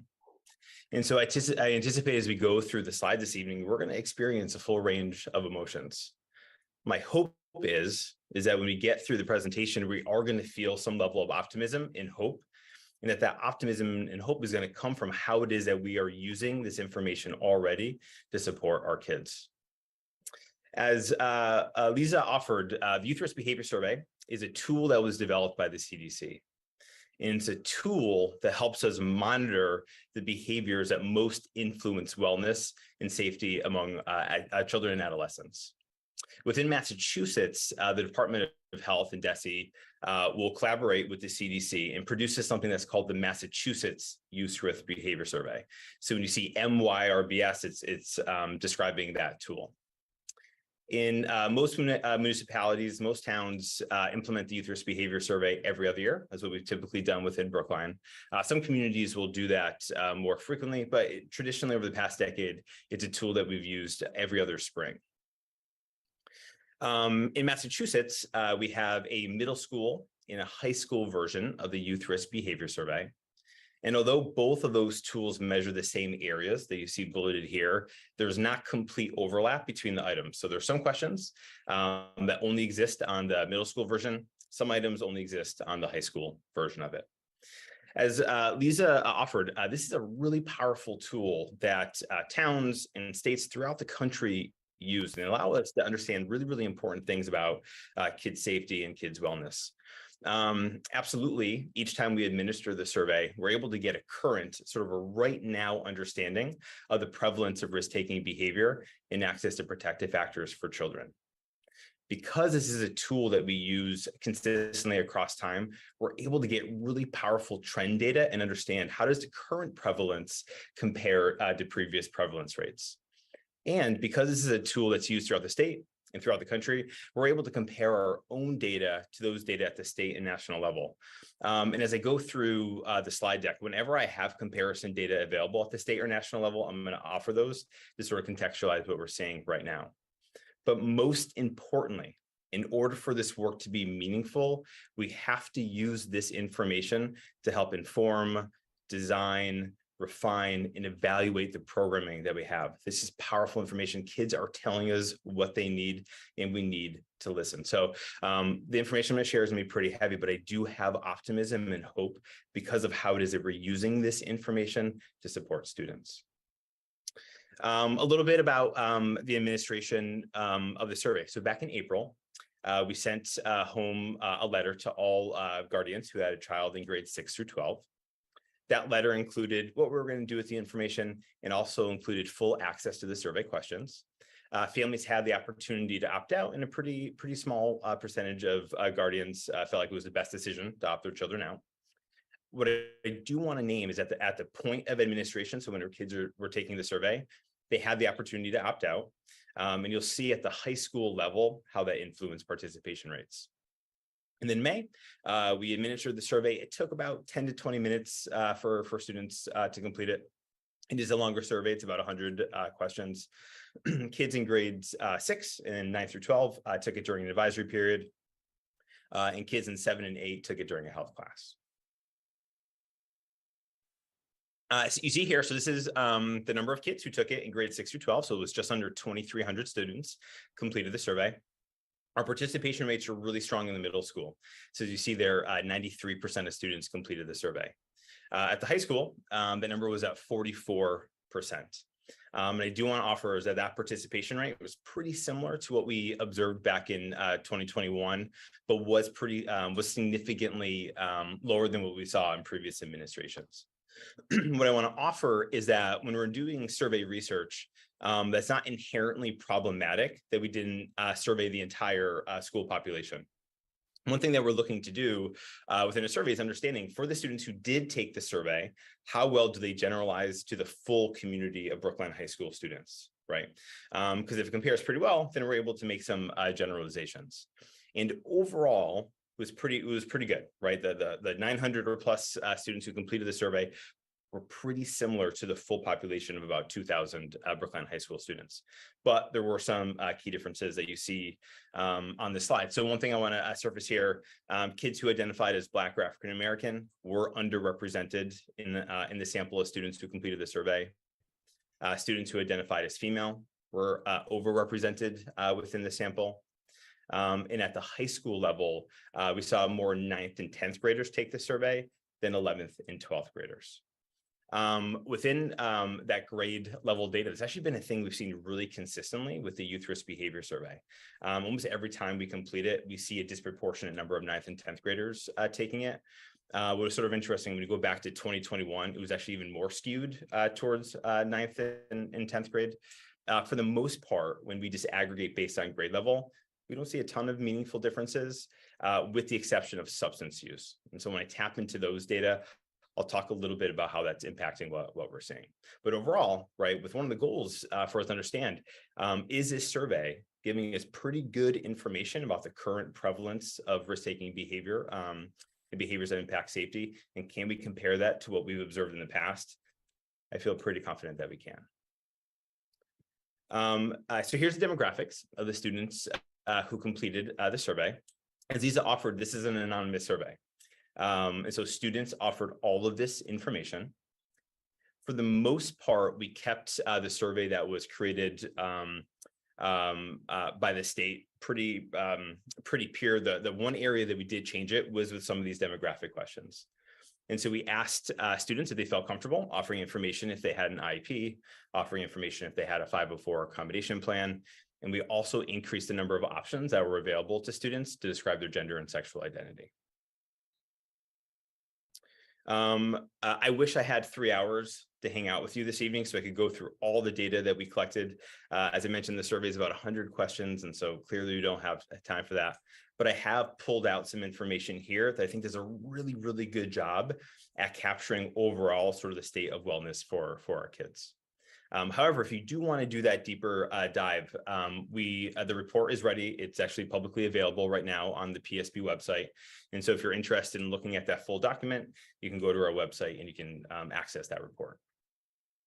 All right, so we're about to dive into some data. And again, I want to name that this is going to be some intense information, and we're going to work through this together. One of the questions that children are asked on the surveys in the past year: have you had a period of 2 weeks or more where you felt so sad or so hopeless you stopped doing usual activities? That in itself is not diagnostic of depression, but it is a core symptom that we're looking at with something like a major depressive disorder. And so you see at the high, I should say as a organizing theme, anything that has a navy blue heading is going to represent high school data. Anything that has a maroon heading is going to represent middle school data. And so in this question, 28% of high school students said yes. What you will consistently see as we work through these slides is that we see some pretty consistent discrepancies in these data. So for example, you see here, kids who identify as LGBTQ+ are more likely to say yes to this question. We see discrepancies based on race and ethnicity. We also see discrepancies for kids who reported having an IEP in a 504. When you look at this trend data, right, there's sort of a lot to unpack here, right? What we're sort of observing is in the spring of 2021, we sort of saw a peak, if you will, in the amount of distress that kids were experiencing. And now we're sort of approaching this place of sort of where we were prior to the pandemic. And what I want to name is, prior to the pandemic, we were deeply, deeply concerned about the mental health of children and adolescents. On March 12th, 2020, I sat on a panel that was organized around the youth mental health crisis. And then the next day, everything shut down. And so that is a very big term that we use when we say it's a mental health crisis for our children and adolescents, but that comes from the Youth Risk Behavior Survey. So you see there nationally in 2021, 42% of children reported feeling persistent sadness and hopelessness. In the state, the number was at 34%. What I also want to pull out here is that when we compare our data to the state and the national level, typically we're comparing sort of quote unquote well, right? Oftentimes our kids might be experiencing more wellness and less distress. For us, however, right, that is never good enough, right, for our kids to just be somewhat better than state and national levels. Our goals are so much more ambitious than that. It is our goal, it is our responsibility to make sure that every single child is feeling well enough to pursue every single goal that they have for themselves. Going into our middle school data, the number's at 15%. I don't have comparison data for this question, but you see really similar discrepancies that we saw with the high school data. Also a very intense slide. And so students are asked in the past year, have you hurt your body on purpose without wanting to die? From a clinical perspective, we'll oftentimes use the term non-suicidal self-injury. And clinically, we'll oftentimes conceptualize that similarly as we might substance use. That's this unhealthy coping skill that kids are using to influence really strong, really challenging, really unpleasant emotions, right? And oftentimes within treatment, we're trying to move kids to healthier ways of coping. And so at the high school, 17% of students reported that they had injured in the last year. And at the middle school level, that number was at 21%. And unfortunately, I don't have trend data here for the high school, but the middle school we do. And that's a really meaningful increase. And unfortunately, this is an increase that that towns are experiencing across the state and throughout the country. And so we think about, why is that? Why have we seen this really meaningful increase in self-injury? One thing that I like to sort of think about is how well matched our stressors are to the supports that we have available and to the skills that we have for managing that, right? And when our stressors are pretty well matched to our environmental supports and the skills that we have, as human beings, we do pretty well. But we all have the capacity to go through things that overwhelm our coping resources, that overwhelm the supports that we have available. Kids over the past 3 years, kids right now are engaging, there's so much that is going on for them, right? And so it's not uncommon for kids to be experiencing this mismatch where the stressors that they are experiencing are outpacing the coping resources that they have for them, right? And so I'll talk a little bit about the end, but this really sort of shapes how it is that we're approaching working with kids, that we really, really want to make sure that we're strengthening kids' skills and we're strengthening kids' environments that they're feeling really supportive. There's also some concern that kids might be receiving some unhealthy messages around self-injury social media and on the internet, where kids are coming to believe that this is a healthy way to influence challenging emotions. And so I'm definitely concerned with this number, and this is certainly a thing that we're talking about with kids when it becomes an issue. Another really intense slide. Kids are asked in the past year, have you seriously thought about suicide? At the high school, you see that number is at 12% of students said yes to that question. And at the middle school, the number was at 7%. And again, you see the discrepancies that were observed in those two previous pieces of information. Now, what is sort of interesting, for lack of a better phrase, and so that is actually the lowest percentage that we've seen in the past decade when we've asked kids this question. And so there's sort of a lot to unpack there, and there's sort of a lot to sort of reconcile, right? So we're in this place where kids are experiencing a lot of distress, where kids are telling us, it is hard for me to manage really strong feelings. And we're seeing that concur with reduced thoughts around suicide, right? So how can that happen? When we think about suicide, there are two sort of unique things that we're oftentimes thinking about, and that's thwarted belongingness and perceived burdensomeness, right? Thwarted belongingness is this idea that you don't belong, that you don't matter, that you're not understood. And thwarted belongingness is this idea that, perceived burdensomeness is this idea that you are a burden on other people, right? That you shouldn't go to other people for support because you just sort of make their lives more challenging. As I've talked about a lot over the past 3 years, the North Star of this work is making sure every single one of our kids believes inherently and deeply that they belong to school, that they belong to their learning spaces. And it's our North Star because of the power of what that does for kids. School belonging is not this luxury item, right? It is a foundational need that all kids have, right? And the power of belonging really comes as this protective factor where you can feel really, really big things. You might need some support in managing those things, but it might protect around thinking about suicide. And so I've presented some of these data within our universal screening work. Some similar questions appear here on the Youth Risk Behavior Survey around safe adult and belonging data. On the Youth Risk Behavior Survey, kids are asked, do you have a safe adult at school? And so at the high school level, that number was at 69%, pretty similar with what we see with our universal screening data as well. There's a both and here. When we compare that number to national research, it's not uncommon nationally to see that number closer to 50%. So again, it's quote unquote good that we're comparing well. And for those 31% of children, we want to figure out what it is that we can do, what it is that we can offer to make sure that kids have a safe adult. And that's increased a lot over the past several years. It's a really, really meaningful increase for kids. On the middle school survey, kids are not asked if they have a safe adult, but they're asked that question about more broadly, when you move into your learning spaces, do you belong? Again, there's a both and here, right? So 71% of students endorse strong school belonging. Nationally, when we look at research, it's not common to see numbers that are closer to 50%. But for those 29% of students, we continue to need to do work to make sure that kids feel deeply that they belong. And in drawing your attention to some of those discrepancies, we've oftentimes had some questions around kids who are identifying as LGBTQ plus and sort of what their belonging is looking like. As you see here, there's a pretty meaningful discrepancy. Going to the bottom of the slide, we've unpacked a little bit around discrepancies in the past we've seen around race, ethnicity, and eligibility for special education in a 504 plan. This is combining grades 6 through 12, right? And I just want to sort of show. Sorry, here Matt, I just was going to ask you, is the Hispanic, is that a mistake? It said 2% on the last slide, the one before, yeah. Let Is it a me, mis- thank you for, yeah, I'm going to double check that. I'll put Yeah, a look, note. I mean, looks. Thank you for that. Yeah. And so this is the work that we've really been involved in over the past 3 years. What I love about these data is that we don't accidentally increase school belonging for kids. We don't accidentally increase safe adult data.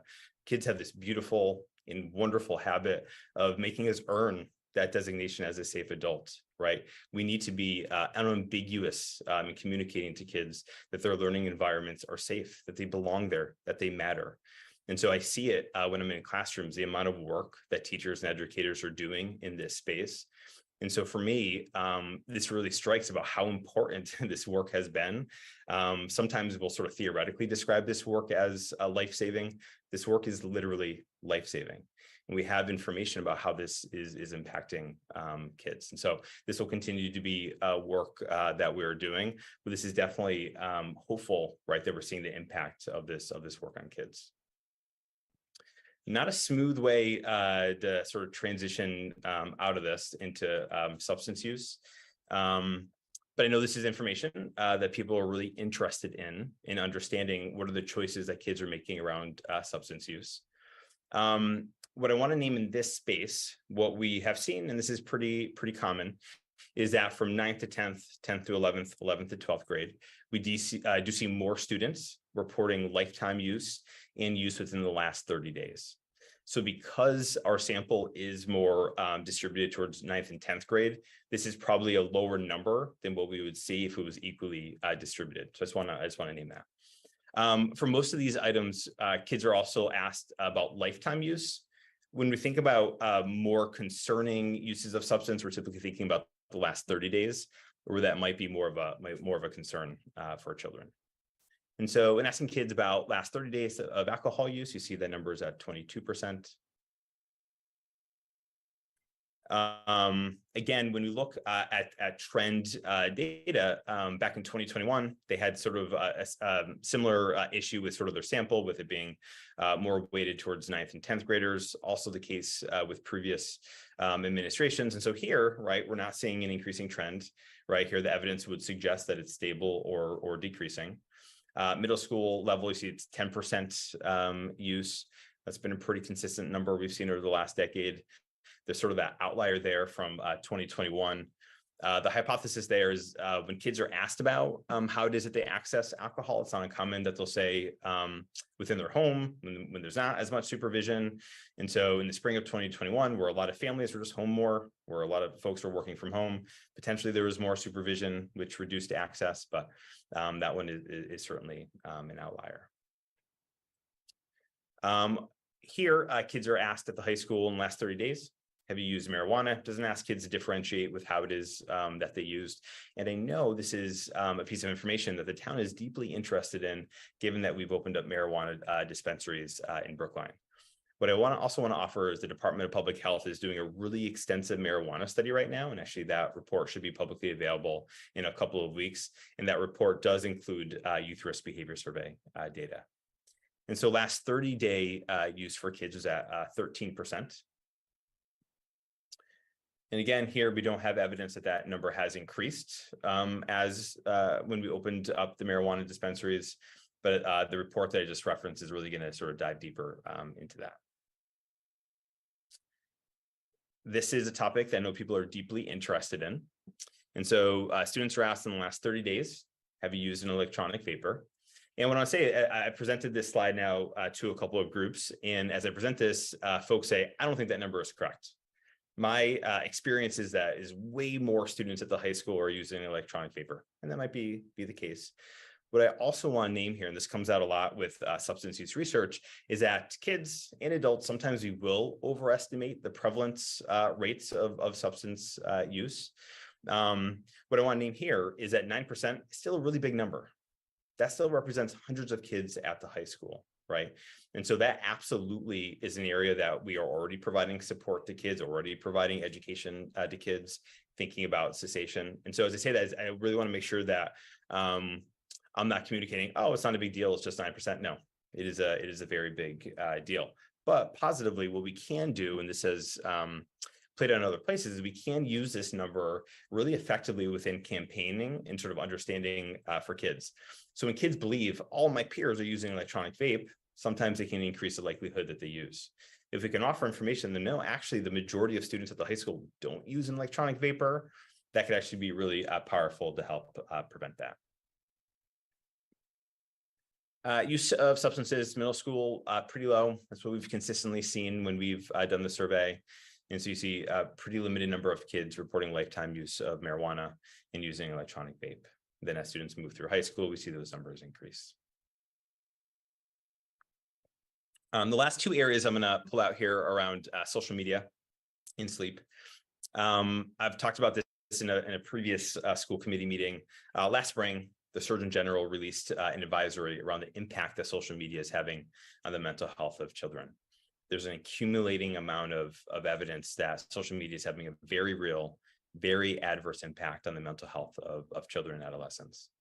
And the reason for that is that for all of us, including adults, when we use social media, we're oftentimes engaging in what's called upward social comparison, where you're comparing yourself to a standard that is literally impossible to meet. And so that's harmful for all people, but it's particularly challenging for kids who are in that developmental space of trying to figure out who they are, right? How do they sort of compare to other people within the spaces that they operate in? And so kids will talk to us often is that they feel much worse about themselves after they're using social media. There's also a very real opportunity cost. It's not uncommon for kids to describe using social media for 3+ hours a day. And so now what health promoting behaviors are kids not engaging in as a result of that? And so we know it impacts sleep. We know it decreases access to exercise. And also there's some evidence that it's reducing in-person connections. And so here we see within the high school, there is some relationship here between the frequency of social media use in reporting the last 30 days who've experienced poor mental health.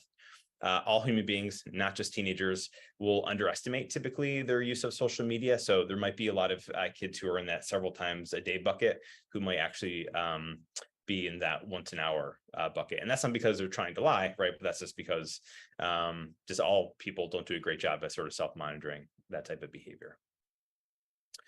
At the middle school survey, we're not asked, they're not asked a question about social media. Sorry, Matt, what is poor mental health an indicator? I mean, what's the indicator that is poor mental health?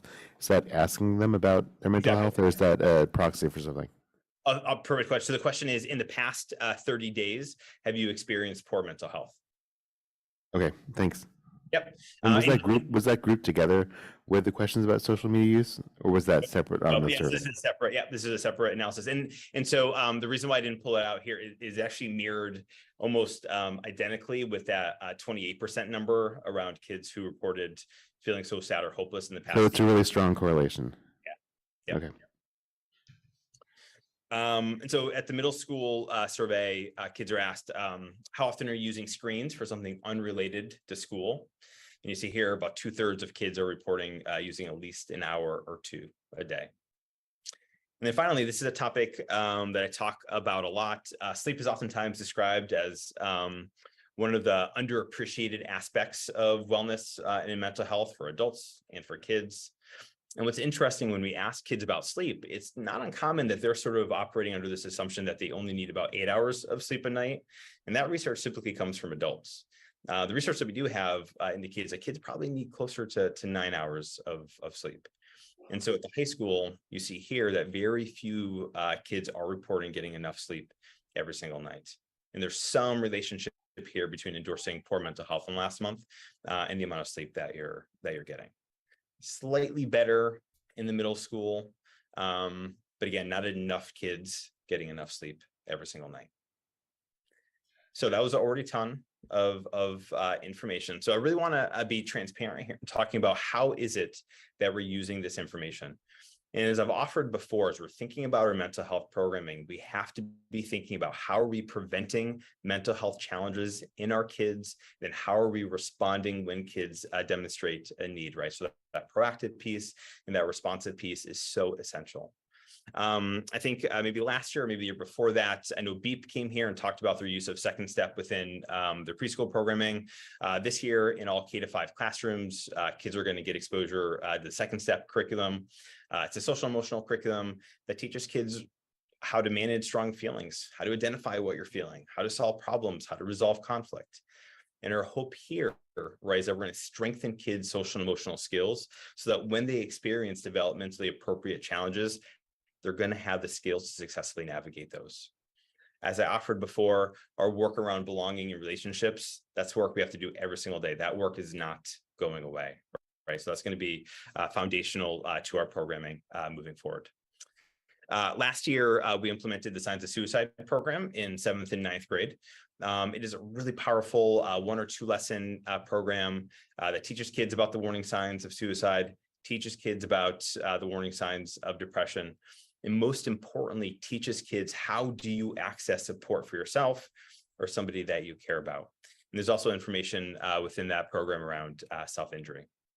Our health classes, our health instruction is all competency-based. Kids are learning a ton of skills around how to take care of their bodies, how to establish healthy relationships, how to manage strong feelings in a healthy way. That programming begins in 5th grade, picks back up in 7th, 8th, and 9th grade.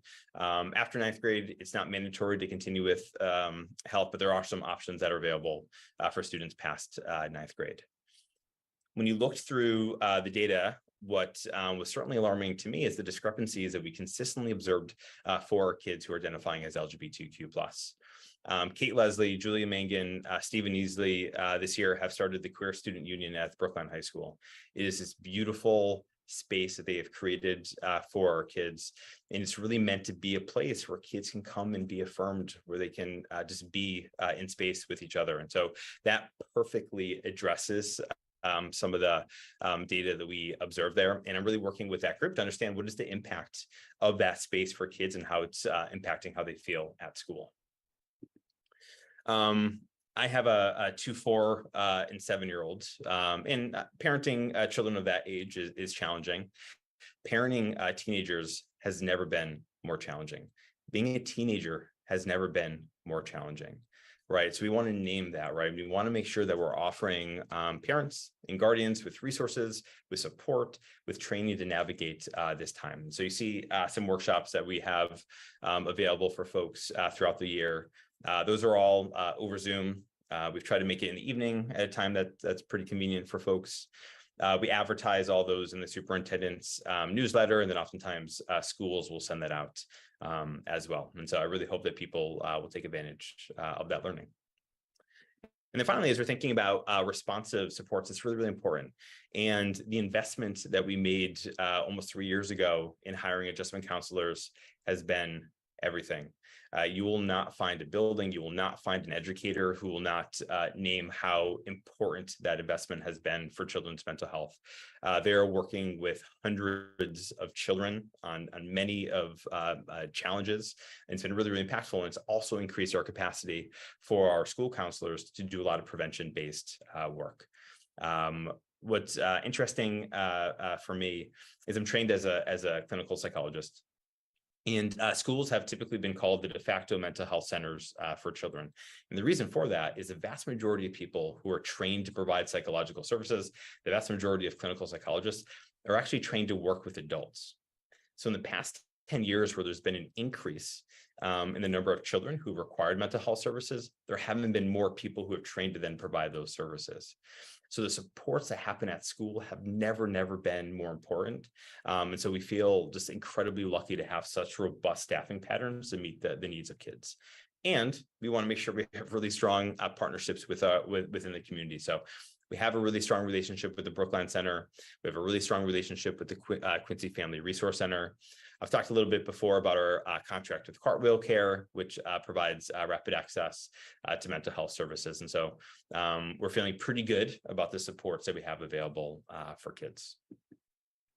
Last thing I'll name here is obviously the town, as a school department, we're using this information, but this is really powerful information that the town and specifically the Department of Public Health also uses.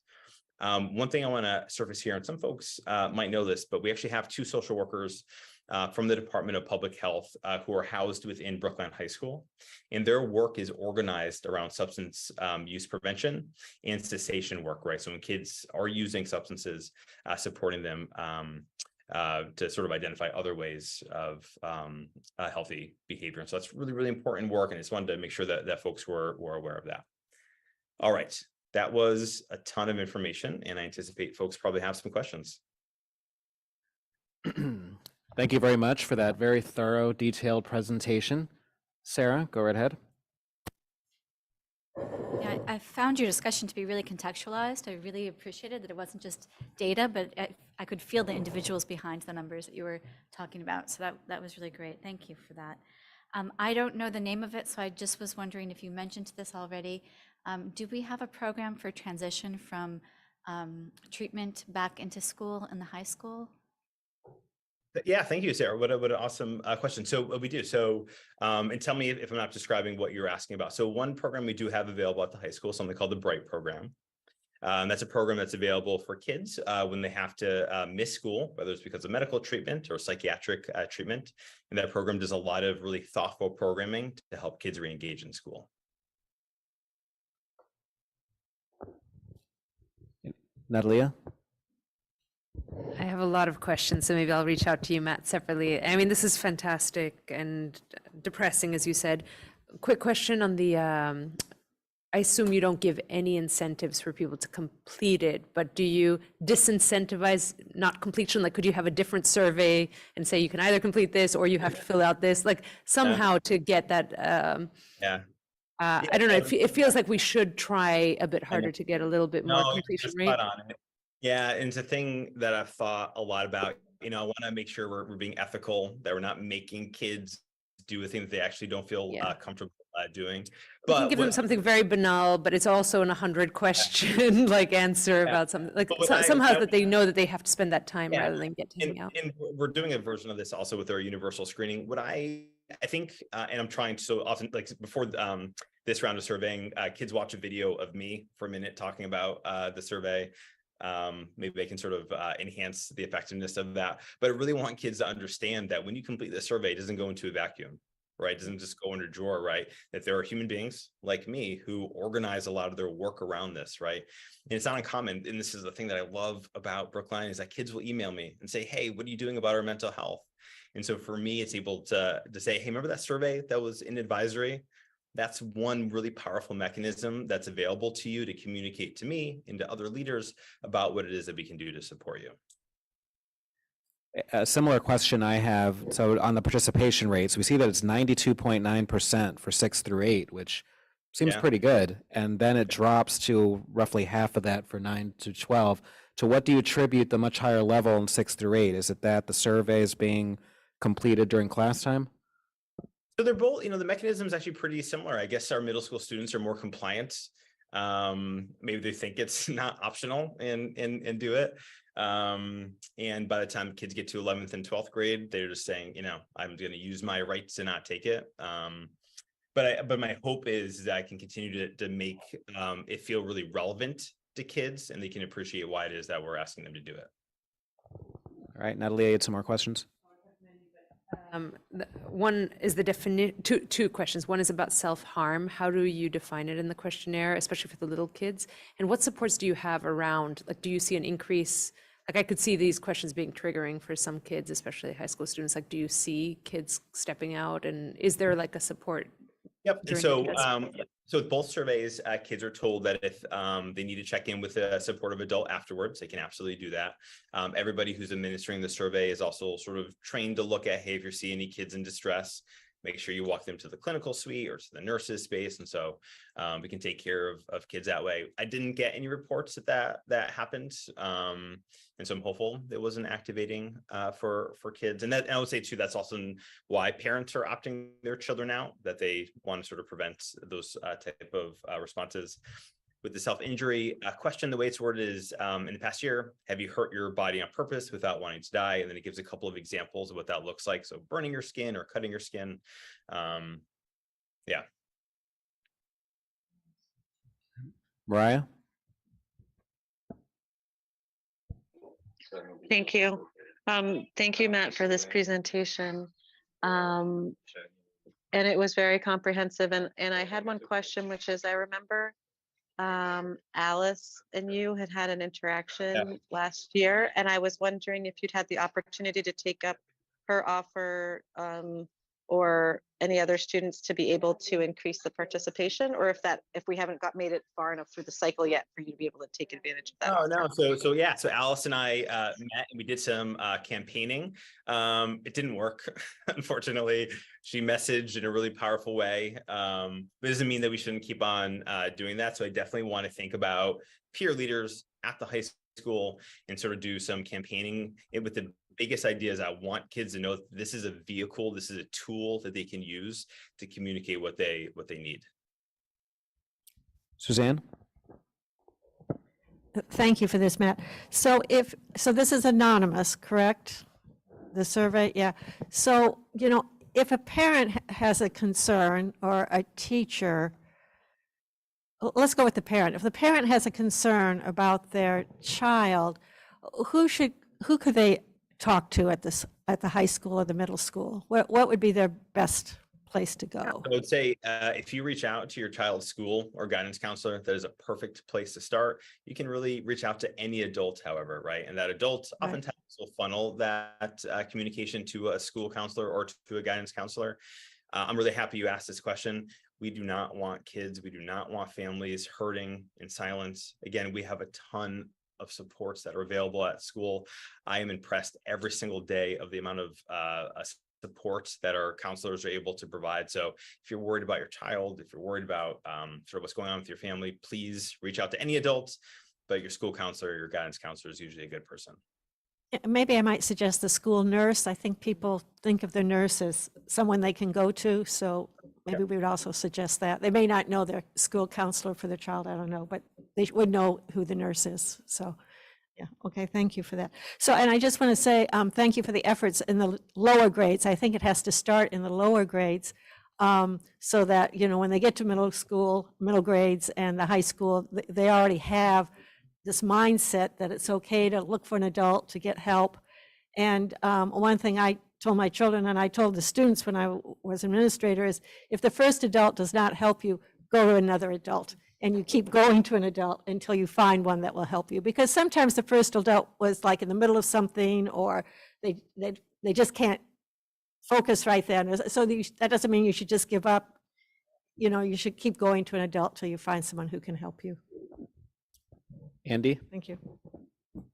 Hi, Matt. I just have a question about the bar graphs where you're comparing the total population to those with poor mental health.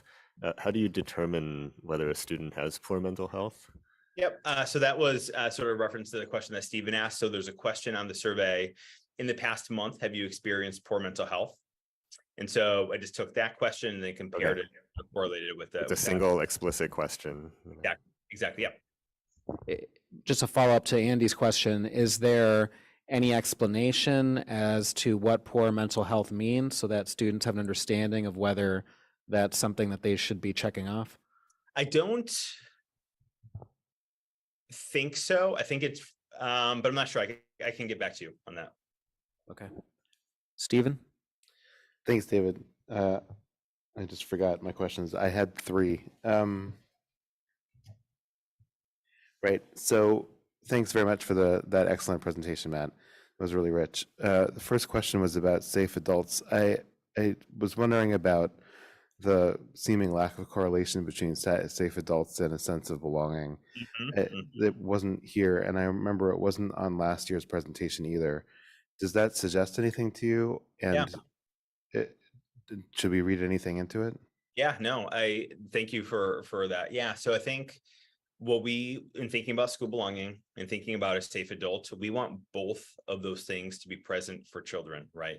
And what we see a lot is that there are a lot of kids who will say, yes, I have a safe adult, but as I move into my other learning spaces, I don't feel like I belong there, right? And so for us, it is fantastic when a child says I have a safe adult and the work is not done, right? So that's why it's important that every single adult in a child's environment feels like they have the capacity to support their child and to communicate to them psychological safety in their spaces. So what in this domain is a safe adult most correlated with? What benefit to a child? Yeah. So thank you. Yeah, great. So in some ways, we talked. So when we think about a safe adult, right, for kids, when you're in that moment at school and you're having a really hard time, and you might feel all alone, knowing that you have at least one person who has your back, no matter what, that is profound, right? Yeah, I'm just pushing on it because the data didn't show it. So I was Well, it did. wondering. No, so I can't really unpack. So with that suicide question, right? So I can't really unpack which part of that is regarding to school belonging, which part of that is within a safe adult. But I'm pretty confident that both of those things are impacting that measure. Okay, I believe you. I'm not an expert in this, and you are. I would love to read some of the evidence base around that, though, just to educate myself. The second question I have for you was around trans students. So I know that's a very small sample, but they seemed highly at risk in a lot of categories. Are there any particular interventions that are planned or that you have planned for them specifically?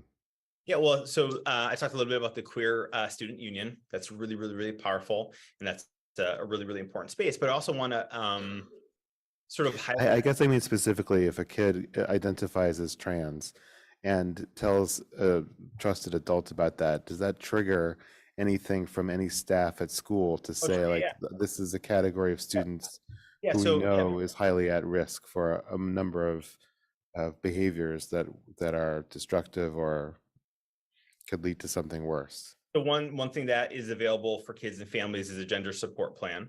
And so as kids are transitioning, we can put plans in place to support that student. So it's probably the most concrete example of it. Then as kids are obviously, this is available for all kids. If you're experiencing distress, there are mental health supports that are available, but probably the gender support plan is the more concrete thing that you're sort of describing or sort of asking about. Thanks, Matt. Okay, and then the third question is my big question for you. So this was really rich. I know we've invested a lot of FTEs over the last few years, and you were saying a bit at the end of the presentation about how valuable they've been.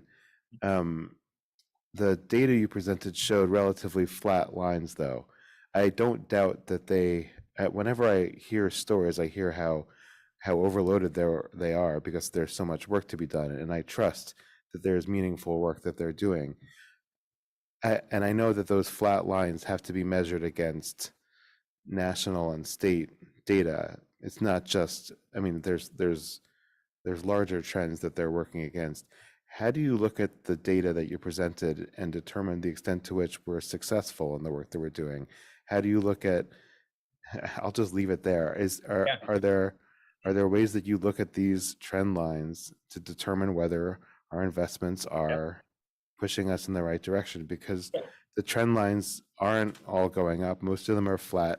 Some of them are going in the wrong direction. So I would say I would push back a little bit. So I think most of the trends, most of the data I showed you there is some evidence of some things decreasing. I also think the better program evaluation piece comes from our universal screening data, which I'm sure I'll come back at some point this year and describe. But we've seen these really meaningful increases in emotional regulation, kids feeling more confident about their learning, fewer kids experiencing worry and loneliness, more kids feeling excitement. And so I think that's probably the better way to evaluate that work. And I'm sure I'll have an opportunity later on this year to describe that. So a question I have on the marijuana use slide, I believe that it showed that students on IEPs, 32% of them report using marijuana. And for those on 504s, it was 38%. This is 2 to 3 times the number of any other grouping. And so I'm just wondering to what would you attribute that? And secondly, what interventions are being made? Yep. So the ends there are a little bit smaller, right? So obviously the experiences of kids can influence that number. But again, when we think about substance use, we're thinking about it as an unhealthy coping skill that kids are using to manage higher levels of distress. We don't have this information, but we might think if kids are accessing an IEP through an emotional disability and are experiencing a lot of distress. What I can feel confident about is that kids who are on IEPs are getting individualized support, right? And if that is something that is interfering with their functioning, they're typically getting support for that, both at school and outside of school. And then what about for 504s? Yep. And so obviously, so in those, in that case, obviously there's accommodations that kids are being offered that might be a proxy of kids sort of struggling in school, right? And this might be a response to those difficulties. What's sort of difficult in this type of research is that we're sort of making hypotheses where it's hard to make sort of some causal arguments, but we might sort of hypothesize that those kids might be experiencing more stress and then using marijuana as a way to cope with that. All right. Another question I have regarding sleep. To what extent would you attribute the lack of sleep to the amount of homework or extracurricular participation? All of it. Yeah, no, I think that's a big part of it. And you know what's interesting is that kids, particularly as they move from 10th to 11th, 11th and 12th grade, will sort of almost use their lack of sleep as this badge or sort of this representation of how hard they're working or how much school is important to them. So they'll say, yeah, I only got like 4 hours of sleep last night. So it's definitely a contributor to it. And so there is ongoing work that we're doing with kids and doing with families on the importance of having a balanced schedule and the importance of going to bed on time. So clearly there's more work to be done. It's a complex issue, but I think, you know, overscheduling and a lot of homework can absolutely impact that. My concern there is just from a policy perspective in terms of the amount of homework that's assigned, the amount of extracurricular participation.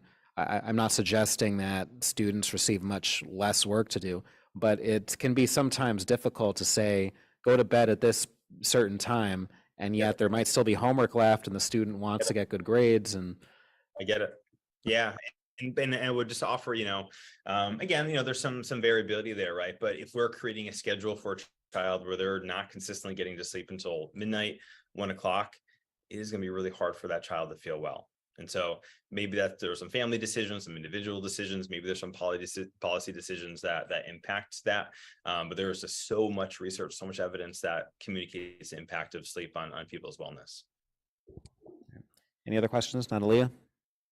It's less related to the YRBS, but it's hard for me, having heard all the parents, to not bring it up. You know, the one parent at the very end said, all of us are hurting and we need supports now. So I kind of do go back to what Suzanne said, like what, you know, can we send out an email talking about Cartwheel? Are there kids that typically wouldn't be on your radar that may not know, parents may not know? And I do think that we're in a moment where parents, so the household, is probably under so much stress, like that. Typically, you would have the kids feeling one way, but parents being able to support. But at this moment, there might be the entire household is in stress. So I don't know if there are some like short-term screeners that you can quickly do, depression screeners or something for kids to assess whether what I'm saying is right, and to bring in a little bit more information to specific students, but also to the whole community. Like I don't know, it's just hard seeing this and having heard from the parents to not think that we're in a sort of a crunch moment and we need to do something really quickly. And I think it definitely goes back. So what we, and this sort of came up when Lisa and I were talking to CPAC, the work of our department has always been centered in this place of psychological safety. That is the work that kids need to be safe and to feel safe when they enter our buildings, right? And so I know a parent actually read a message from one of our counselors that sort of described that area. I know a lot of counselors have sent out messages in that regard. And so again, what I just really want to highlight is that there are supports that are available at school, and I highly encourage folks to reach out, again, to anyone, but certainly counseling staff. Mariah?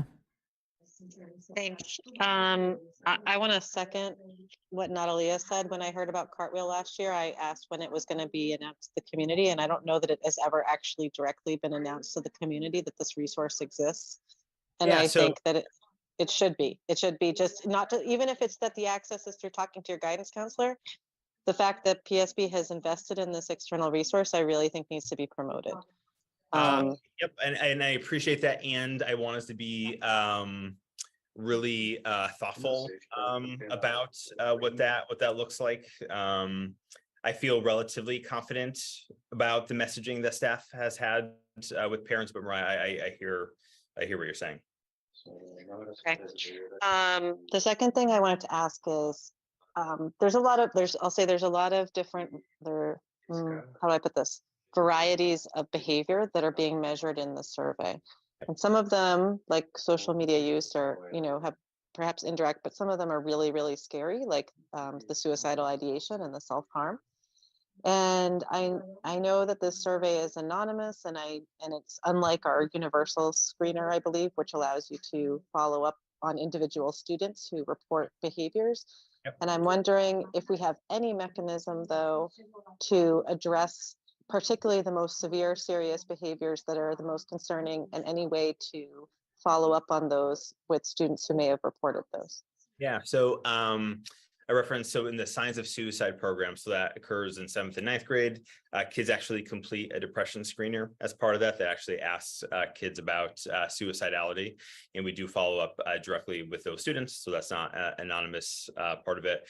And then some of the learning that carries over to from there is that if you ever have concerns about yourself or somebody else, you do not keep that a secret. You immediately connect with an adult. And so again, I that's required. It's hard to obviously ask for help, but certainly in 7th and 9th grade, we have those protective mechanisms in place to really identify kids who are concerned specifically about that area.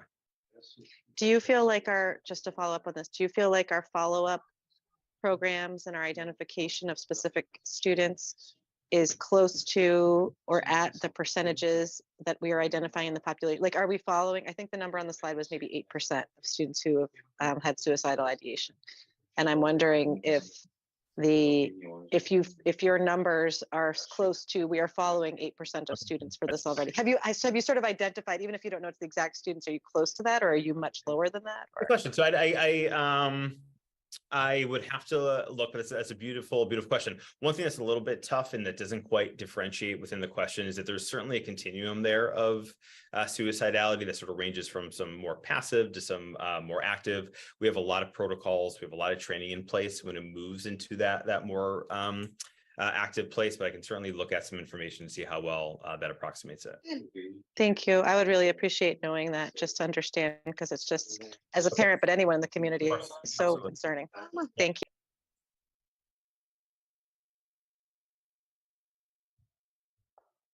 Anyone else? All right, well, thank you very much, Dr. Dubois, for this presentation. Again, a lot of data here and a lot of context that you've provided, and some very thorough answers for us, and I'm sure that there will be further discussion. Thank you. Great, thanks everyone. So that now brings us to our next presentation discussion of current issues, budget updates. First off, the FY23 budget report. Thank you. I think this is me, and I think Susan said she's going to pull up the report on the screen.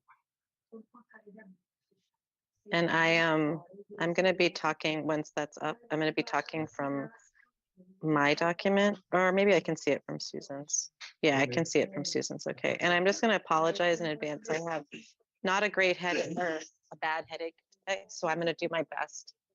But I might not be a great talker.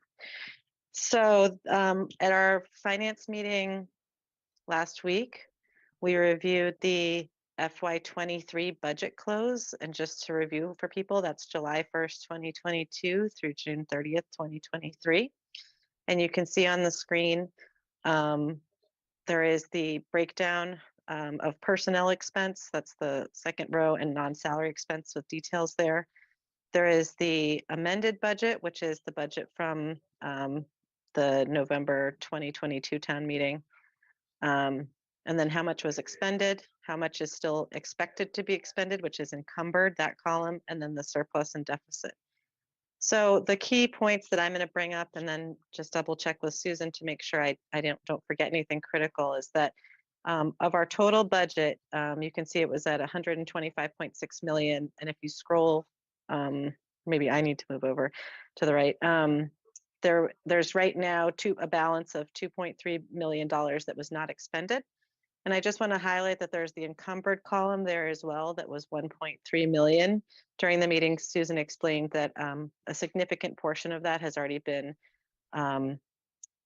actually like invoices have come in and been charged, and there's about a $500,000 balance left there that we still expect to possibly spend.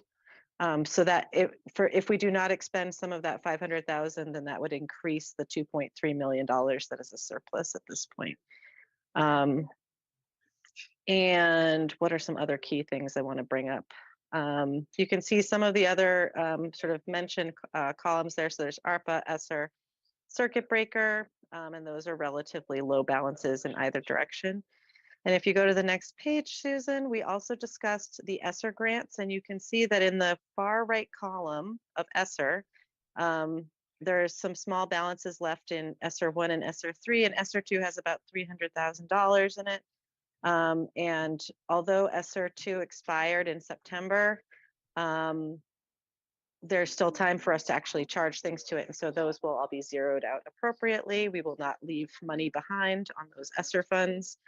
And the other thing I want to mention here is that that the town side is still catching up on a backlog of charges, or I shouldn't say charges, I should say revenue coming into these funds. And so these are not the final balances on the FY23 revenue received. They're still going through. They had a staffing shortage and are still getting caught up. And so we will have a final report, final report for FY23 on these accounts at some point, probably in the next couple of months, once they get fully caught up and the FY23 year closes. And so you can see there are multiple different grants here. As you can see, we looked at the federal grants, and now we're down the state grants, and then local grants are at the bottom. But again, the revenues are still being posted. And I think those are the big points I wanted to make from our meeting on FY23. And unless anyone has questions, we can go on to the first quarter of 24. Mariah, is the bottom line that we're returning about 2.8 million to the town? 2.5-ish, 6-ish TBD to the town, correct. And then what happens is that money Isn't it 2.3 plus about $500,000 that's coming out of encumbered? Not necessarily, because of that 500,000, some to most of it is going to be, even possibly all of it, is still in bills that we expect to pay, but we haven't paid yet. Yeah. Okay, that's great. Yeah. So I think we had discussion about it at the meeting, and I think there's more to discuss, but we want to maybe get to final numbers as well.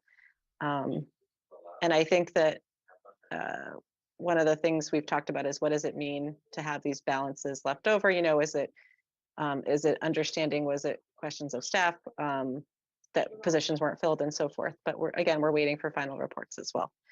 Okay, FY24 first quarter. I'll wait for that to come up and then talk through it really quickly. And Susan, of course, interrupt me or if I forget anything that I should have mentioned.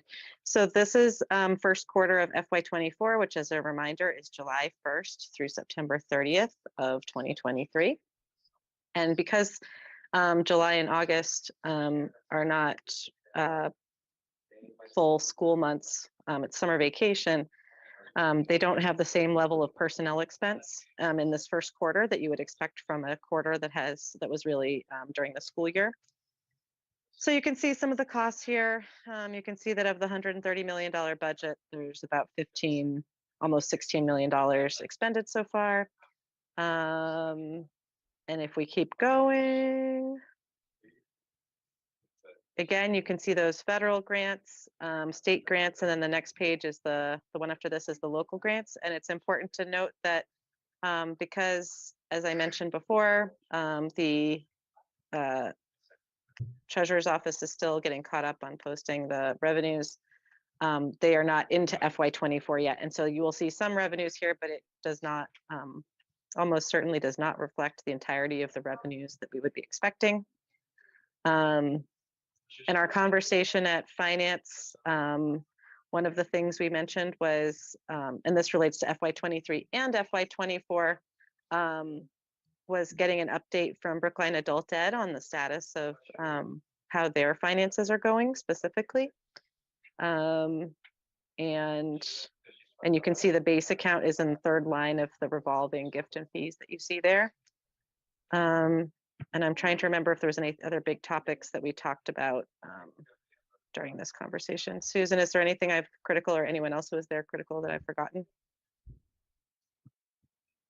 I don't think Susan is on. Isn't she the one controlling the slides? Oh, I am, and I couldn't find the button to unmute. No, I think you've covered all the major points, Mariah. Okay. All right, any further questions? I have another question. Stephen, go ahead. The amended budget of 130, is that, what is that a change of? That was last July, I'm sorry, no, last November at the town meeting when there was, I think, a $700,000 increase to the budget, 600,000 in that ballpark. That I believe, if I recall correctly, occurred because of a revision to the projected revenues for FY23. So that's when, and this happens every November, is we vote the original budget for the fiscal year in May to take effect in July, and then at the November town meeting, any adjustments that need to be made are made. Does that help? Does that answer the question? It does. The other question is, given the size of the underspend, does that affect, or have you had the chance to look at the projections beyond 2023? Do you think that will lower the projections beyond 2023? The reason I'm asking is because I'm wondering if we could still spend it, given, for instance, the class issue. So that you can't spend the prior year money in the next year. What happens to that money is it basically goes into what's called free cash. Yeah, well, it's not town money. It goes into free cash. Right. It gets certified and then it gets reallocated. One of the uses of which funds the CIP. So the money from FY23 last year gets certified during FY24 for expenditure, in part in the CIP during FY25. And so we will certainly see it come around again, not necessarily, exactly the way in that exact dollar amount. It might be less, might be more, but it comes back through CIP and that other was the fantasy sources. part of my question. The actual question though is there any indication of a structural adjustment having been made, or is there some other thing at working that created that $2.5 million savings? I would defer to Susan to answer that.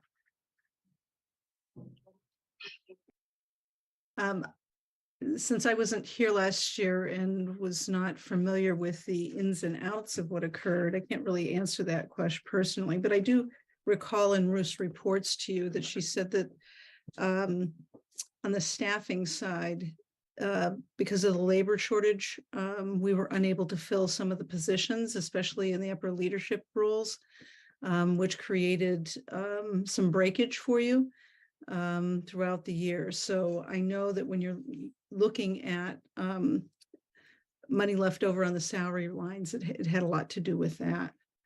On the other accounts, I really can't speak to that without doing some kind of an extensive analysis that I haven't had any opportunity to delve into. I do believe that the other thing that's influencing your FY23 would be the amount of your ESSER money and ARPA money, which were one-time revenues available to you.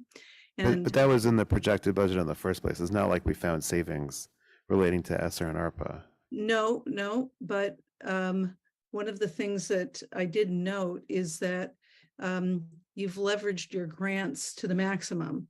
So if there was any capacity from what you had planned on using in the grants, another excess capacity, there was an effort to move any expenses you could off to your grants, which would then artificially increase the balance in your FY23 budget. You wouldn't have that moving forward. So, always when you're looking at your budget, it's a financial plan, and the plan will vary. And so I suspect that as you were closing out those big grant amounts, that again, the effort was to spend non-taxpayer dollars first. So I don't necessarily think that that's an amount of money that's structural, but we'll see, in the next year or so as we Okay. Thanks, Susan. I get it. he was reporting. Yeah. The one other thing I would add that we did get reported last year, and as Susan said, having a transition at the end of this fiscal year meant that Susan doesn't have all of that historical knowledge at her fingertips, but we were also informed during the year of the change in the number of students in out-of-district placements. And so that was also an area where there ended up being fewer students, and it was a relatively large amount of funds that impacted. Do you know the amount of savings that represents? I want to say, and I'd have to go back and look at, I think it's in the Q3 report from last year. I want to say it was like $600,000. Okay. So it's, a significant portion, but I'd have to double check on that one. All right, why don't we move on to FY24 first quarter financial report? We just did that. We're on to FY25. That's right, calendar, I FY25, think. excuse me, FY25 Yep. budget development calendar. Yep, so there in your packet are the 4 dates that we have in the past few years used as our focus of the budget calendar. And those were voted by Finance last week to recommend to full school committee. Thank you for pulling it up. So you can see the first one is the book being available on January 12th. This is the initial budget request, the FY25 initial budget request. The second one is January 18th, having the presentation to the school committee by the superintendent of that initial budget request. And as in the past year or two, there would be a public hearing at that point. Then there is February 1st would be the official public hearing. That's the state requirement, Mass General Law's requirement. And then February 8th would be the date that school committee would vote to send the initial budget request to town administrator. And again, that has to happen on or before February 15th, and that's a town bylaw requirement. So finance again recommended these that school committee adopt these dates for the calendar this year. David, can I make that motion? Yes, go right ahead. I make a motion that school committee adopts this budget calendar as shown. Do we have a second? Andy seconds. Any discussion first? All right, Stephen, your vote? Yes. Natalia? Yes. Suzanne? Yes. Andy? Yes. Sarah? Yes. Mariah? Yes. And I also vote yes. All right, we will now move on to discussion of class size guidelines. Dr. Guillory? Thank you. What we are going to share with you briefly is, and you heard one of the parents speak about the K-8, and I didn't include that in this flashpoint for the high school. But what I want to do is give a little context, hitting the wrong button, give a little context into BHS because that's been the topic of discussion for several folks. And then the bigger idea here would be, then to take this to curriculum subcommittee for a deeper dive on the 28th of November. So just for context, Dr.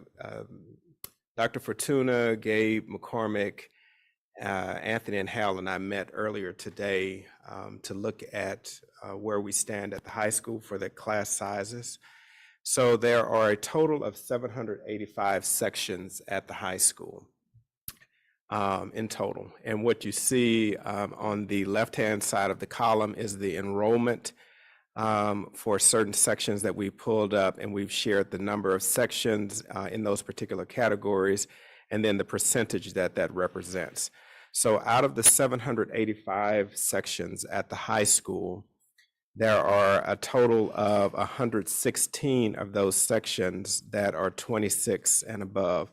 So that's representing 14.7% of the high school sections that have 26 students enrolled and higher.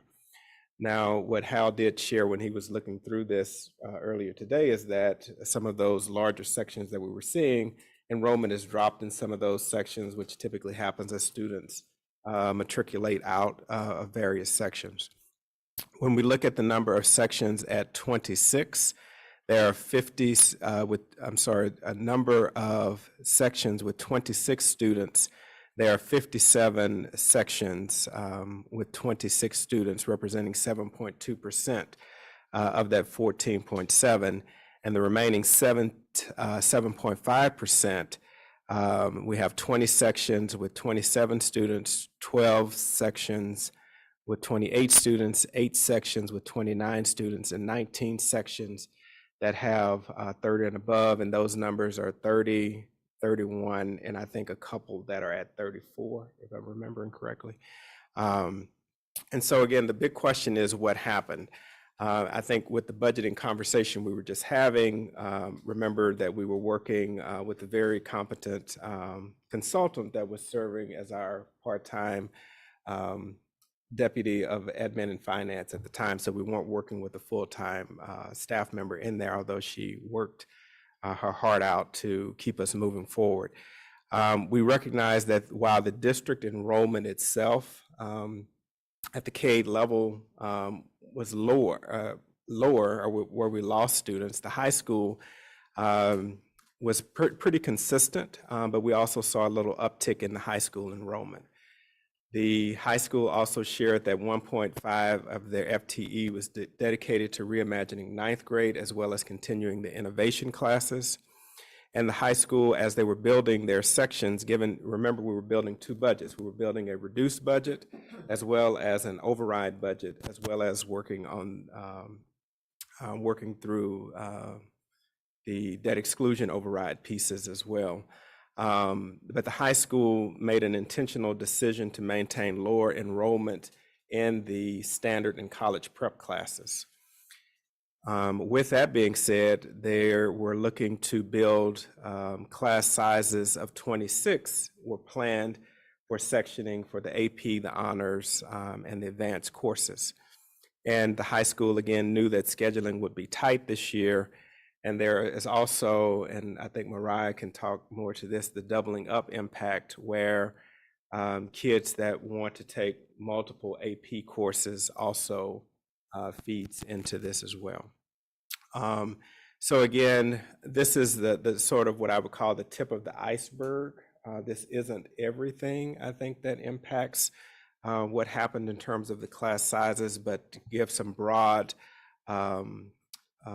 representation of then, and the other thing was when we built the budgets, we did not build in contingency. And I think that's also important to note. And so these things that we know that were utilized for this year, we're planning for those next year. Susan and I, Dr. Gibbons and I have already had conversations about what would be an appropriate contingency for our size of high school. And the high school team also is looking at that as well.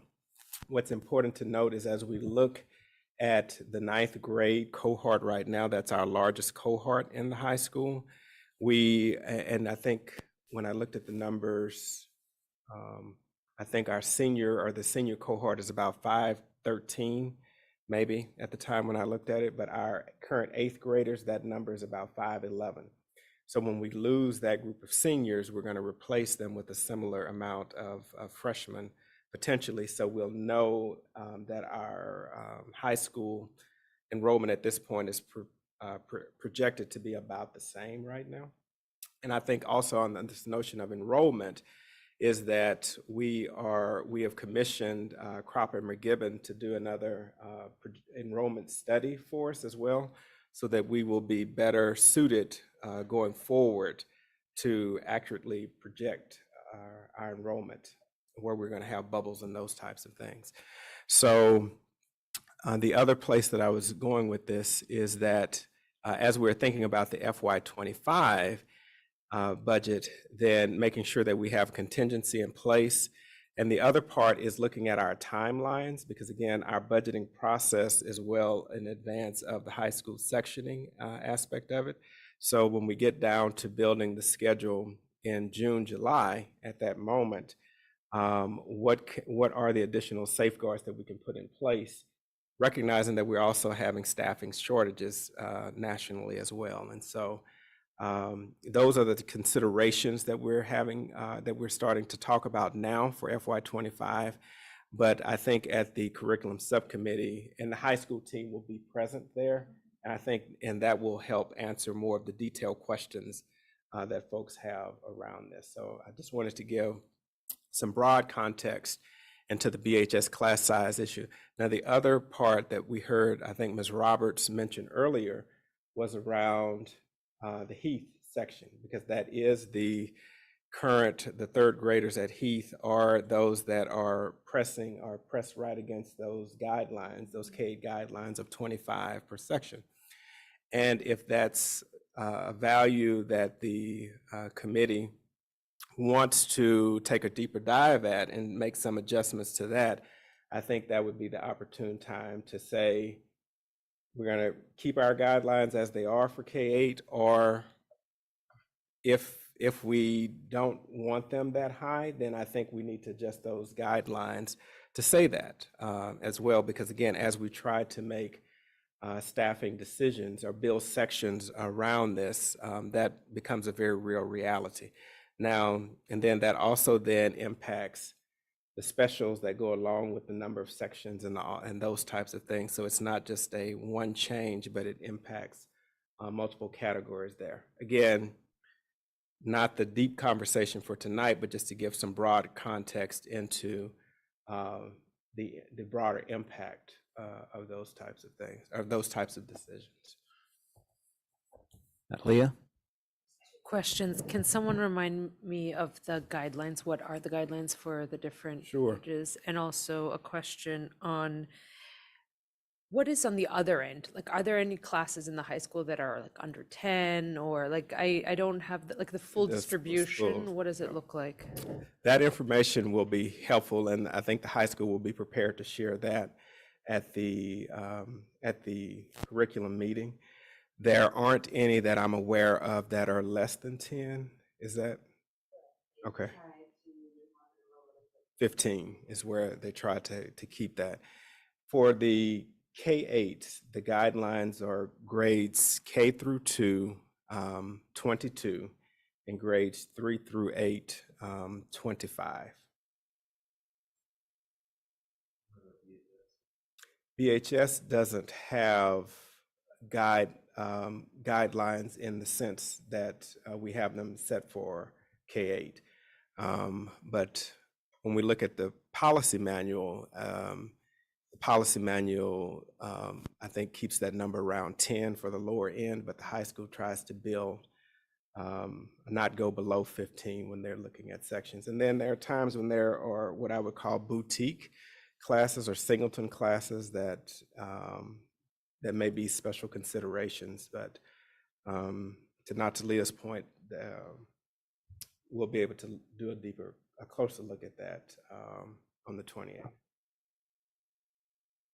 Andy? Natalie, did you have another question? Thanks, Linus. I just wanted to make sure I understand about the contingency you were talking about. So that is to maintain our ability to hire more staff in the summer if that turns out to be useful for keeping class sizes reasonable. So as you said, right, that sectioning doesn't happen until June, July, and people pick courses sort of after our budget is set. So what methods or principles are available to help you figure out in advance what the appropriate size of the contingency is when there's so much fluidity and choice that happens afterward? Well, I think so. The high school, when students start making their course requests, that generally happens around the March timeframe. So I think we can start getting an idea of the magnitude earlier. The intentionality, again, around looking at, because we're not expecting a large shift right now. So this year's number of sections can give us some insight into where we would be heading there. I think the other thing, and there are a number of staffing models also that go into this. Again, remember the de-leveling aspect that's happening at grade 9, as well as the co-teaching model that's happening. So that also increases or puts pressures on these staffing needs there as well. But I think your broader question around looking at there are some that we know, like AP Chem. There's always a high demand. So I think it's looking at those high demand courses and saying, can we build additional sections for those or plan for those at an earlier stage rather than waiting until the June, July timeframe. So were you saying that like already by March, we would have enough information? If there were a lot of people who wanted unexpectedly to enroll in some course, we might actually know that in time for it to influence the budget that goes to town meeting? Yeah, theoretically, that's what Hal is sharing with us, but we will dig deeper into that on the 28th.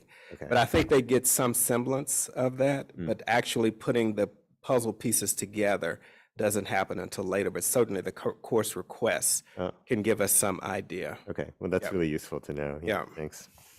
And I hope I'm not putting any unfunded mandates on the high school either, because again, when I built my high school schedules, as you were saying, they were in advance of the budgeting process, and so they were informing it there, but our timelines are not in that sequence as of yet. Suzanne? Sarah, I think is ahead. Oh, sorry. Go ahead, Sarah. So I'm really new to this. So these are just kind of like definitions just to start to think about this. So do I understand you correctly that, I have two questions. So my first question is, do I understand you correctly that we have had contingency plans in the past and we just need to, for such a large school, have a bigger conversation about that? Is that what you're saying? Well, what I'm saying there is that my first year, the first budget that we built in staffing contingencies for I think of about 4 FTE that we would have in reserve. We didn't do that this year for this budget bill just because of the reduced budget that we were producing, as well as then the override budget. So that makes sense. So it just didn't happen in this one. But the challenge with the contingency is, again, staffing availability, as you know, at that juncture. So I think we'll be able to, given what we know now, and again, the pressures that were put on the system, I don't think we are far off from getting it back in alignment there. Especially, and again, the high school, knowing that, and once we hear from the committee, and I think we've heard this notion of, yes, we want to have the equitable experience for our standard and college prep students, but we also want that similar experience for the higher, advanced honors and AP courses. But there's also this notion of, and again, relying on the high school's expertise, there's also some degree of over-enrolling those courses because over time they also dip down. And so you don't want to build to, let's say, a cap of 26 or 28, knowing that some students are going to opt out or select out of that course over time also. And then you end up with a much lower enrollment in the honors AP courses as well. So. And some of that is out of our hands. Absolutely. You don't know who's going to show up in September always. Yep. And so again, just this is really just definitions, so I can start to think through these issues. We have guidelines for class sizes. Do we tend to have guidelines for staffing per staff person? like at at our high school, do we have a number of new preps a teacher would have, number of preps, number of students? Like, are there caps on other things too, or guidelines on other ways of looking at this? I believe there are, but our high school team can speak to those more deliberately than I can. Okay. Yep. Sorry, I don't know if I'm using the same language. So could it be that like the biology teacher is teaching 5 of those 19 sections? Like, what is a section and what is a class? Is it a specific? Oh. So could it be that it's a small number of teachers that are like actually have like? I don't want to get into conjecturing, but I'll answer your question around a section. A section is basically one class that's taught during the day.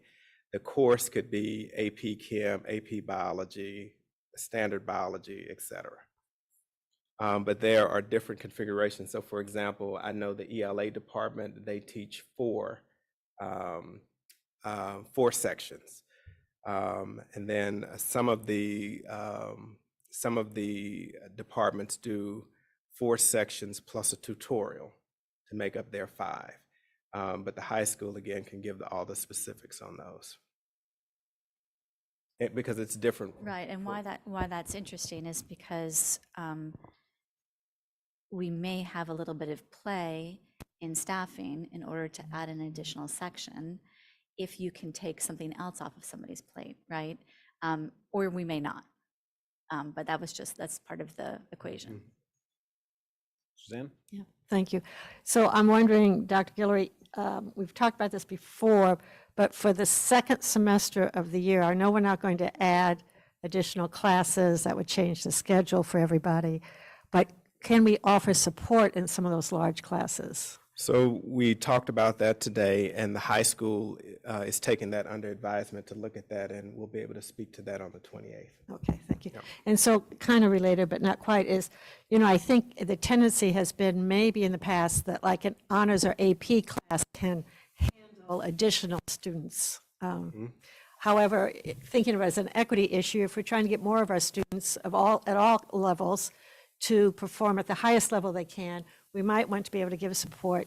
And that may look like fewer students in the classroom, or it may look like additional staff or resources in the classroom. So, I don't want to necessarily to say because you're in an AP class, you will have a higher number of students. Right. Does that make sense? Yep. Okay. Yep. And I think, this is the conversation that will be helpful for the high school to participate and engage in and hear that as well, because they're thinking about these things, and even the notion of sort of the co-teach model growth that's happened over the last 5 years. The high school was indicating that it's been a tremendous amount, an increase in the number of co-taught classes as such, and so again, that's 2 full-time teachers that are working with that population or in particular sections as well. Mariah? Thanks, Linus. I want to follow up on a couple points that some other members made. One is that I think it's helpful to see the worst case, but it's also helpful to follow the averages too. So what are we actually seeing, right, in terms of, how much has our average ticked up? How does that compare to prior years? The data that was just shown on the slide does not, for example, give us any prior year data to compare with. So I would really like to see the trends over time. And again, not just focusing on the worst case, but looking at sort of the system as a whole, and if we want to use, whether it's average or median or whatever, but giving us that kind of data would be helpful. And the other thing I wanted to mention was, so that was following up on Natalia's point, but on Sarah's point, I also think that it's very important for us to understand how the staffing has changed over time and what the student to staff ratio is. And last year at finance, we had presentations, some data that I had put together based on DESI data showing where we compared to the other, I think it's 300-ish districts in the state, and showing how our ratio was and how it's, it's favorable, but certainly not on the top of the heap. But I'd like to understand how we're comparing to our, sorry, no, stop. So how we're comparing to ourselves over time in terms of that ratio. And I think that also gets around, so to speak, some of the issues that we might have comparing co-taught classes to not co-taught classes. So if we can have that sense of where we're at with staffing. And on that note, I thought we heard, but I could be wrong, at finance that there were actually 2 FTE that were lost last year to this year at the high school, not 1.5. And I'd also, but in general, I'd like to understand what the total loss was at the high school. So having that total staff and then staff to student ratio would be very valuable over time. Thank you. Stephen? Thanks. Dr. Gurley, thanks for this explanation. That was really helpful. It was especially helpful to understand the necessity of a deeper contingency plan and process. I think even that plan and process is not going to be sufficient, though. I think will also require emergency budget flexibility in a crisis. So in a case like I think this probably qualifies as a crisis. If we have a large number of classes that are so large as to make them challenging learning environments, and I think over 30 qualifies that way. In my experience, that's how it's been, and that they've radically increased in quantity. I think that should drive a conversation with the school committee about whether we want to make and here you feel free to challenge me on the viability of this, to make an emergency budget decision to reallocate budget. And if it's not possible, that could be the decision. I mean, if there's nothing that we'd prefer to sacrifice, then that could be the decision. But I think it's worth the conversation if we find ourselves in a position where a core value is being threatened, like putting BHS in a position where there's a number of classes that have over 30 students. So I think contingency planning is first and necessary, but having that emergency flexibility is probably also necessary. Where Mariah, I think you have to educate me, is on the feasibility of that emergency budget flexibility. Yeah, I was going to say, I mean, I'm not sure how we can reallocate if 88% of our budget is staff. Right, I guess there's very little flexibility to my in there mind, once the ball gets rolling. Right, so I guess to my mind, we should take a look at what are the unfilled positions at that point and ask whether those unfilled positions would be best put, at least at a temporary basis, towards staffing more teachers or not. But I think that's a decision point that should come up, because that would qualify. I mean, if it's so student facing as to affect learning opportunities, then it should come up for another decision. That's what strikes me at this point. I think Stephen's question also harkens to some of what Sarah was talking about as a way to possibly resolve it. So if we have guidelines around how many classes per teacher, and then there's a way to see which teachers might have an extra slot available, that can be a part of the contingency planning. That wouldn't necessarily impact the bottom line budget. It would be another way of sort of keeping track of where we're at. And then if we were in that situation where we have over 30, but we know that teacher A has another slot available that could take another class, we have some kind of system in place in which to do that. But of course, to the extent that some teachers would already have too much, they would need to be able to unload something on someone else, and it would have a I don't think we need chain to reaction. determine those guidelines right now. I mean, I think that could be done in cooperation with DHS leadership and your administration. But I don't think it should be done at curriculum. No offense to us on curriculum, but I think I think determining those guidelines is how we would formalize what would trigger a decision point about whether there's an emergency budget conversation to be had. And that maybe the result of that conversation is there's nothing to be done, but I think it's worth revisiting it, because it seems to me it's a critical decision whether we want to have so many classes that are oversubscribed. And by over 30, how high does it get? I think the highest at this point, Hal said, is 34. Okay. Sorry, just to be clear, by saying this, I'm not faulting you. We don't have those guidelines right now. That's fault. Okay, but just to be clear to anyone who's listening also, those guidelines don't exist. So I'm suggesting that we create those guidelines, and those guidelines trigger a review where there's a further decision point where we could reallocate resources. Can I respond to that, David? Sure. I just think that just because we don't necessarily know about them doesn't mean that the high school doesn't have a pretty well-developed set of criteria by which they operate and isn't already, and I wouldn't want there to be any presumption that they're not already managing their FTEs to the maximum already. So I just, knowing what limited I do of how they operate, I expect that they are, they're not empty fractions of people for the most part. That would be a pretty unusual circumstance. So I just hope that anything that we come up with is done because the high school feels that they need that support, or because there's something else going on, and not because we assume it's not happening. Sarah? Yeah, I agree with you completely that I don't, with Mariah completely. I think we all know that that's not going to be the way that we can make more classes. So, you know, if you have a class that you can split in half and add a new person to be hired for that, then that's definitely a budget consideration. So I agree with Stephen that I think that the way that we need to approach this is just the conversation of going down this road. And, you know, at some point, if we get to a stop that it doesn't work, it doesn't work. But we do owe it to ourselves of like, this is, as you say, a definition of the school system that we think that we're offering, right? So we should have this conversation about adding to the budget and adding new hires. I think I was maybe a little bit misunderstood. I did bring up the guidelines, but I was kind of still thinking about the contingency plan when I was talking about it. I don't think can be a great shuffle because we don't, the way that Mariah put it is perfectly, is we don't know at this point that there's any extra available, right? So I just don't see that could be something that we could add to quickly.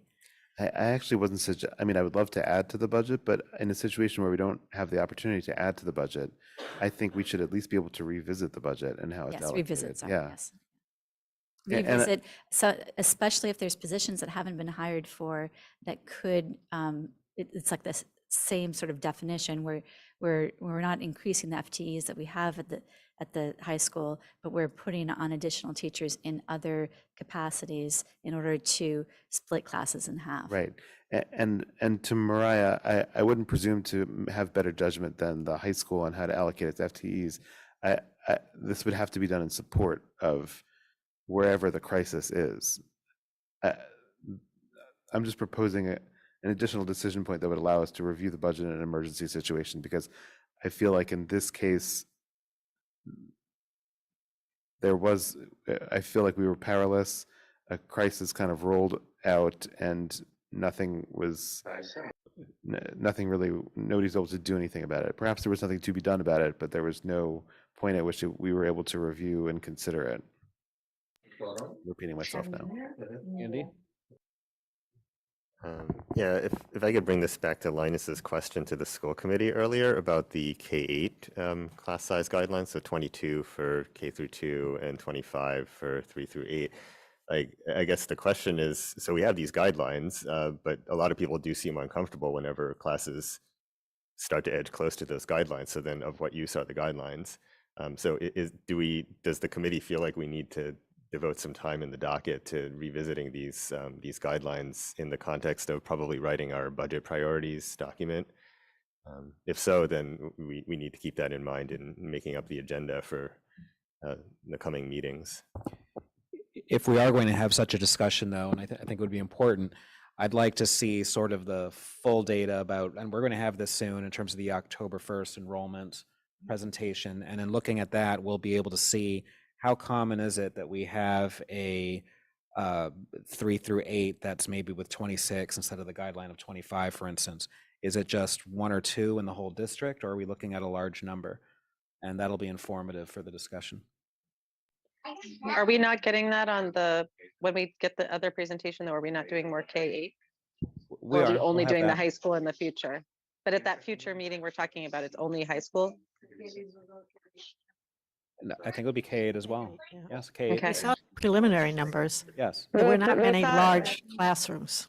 Right. We From- saw the from my numbers memory. at finance last week, and there was Right. the only place where there was an average of 25, and I think it's Heath third grade, as the parent earlier and Linus mentioned.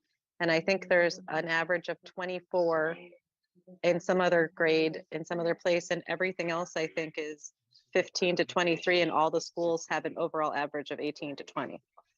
Yeah, I And I think think the system-wide averages. we want to see it over time, right? Not just the current snapshot.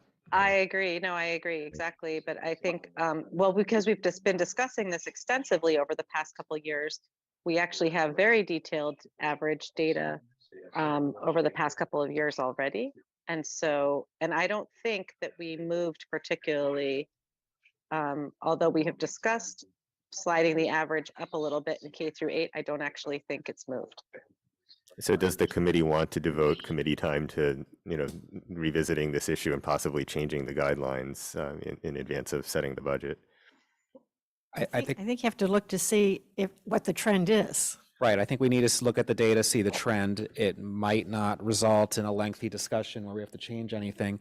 I'm also cautious about changing the guidelines for a different reason, which is that we can't look at these numbers in a vacuum, in the sense that we also have special programs, special education programs, and we need to make sure that we have enough classrooms in our buildings to effectively run those programs.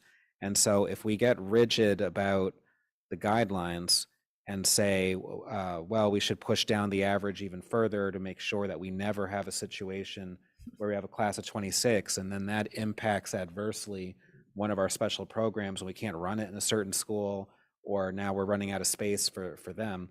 So I think we have to look at it a little more holistically, not just on the general education numbers, but on the impacts on others' programs. And historically, I mean, this goes on, it's been going on forever. My own children had this.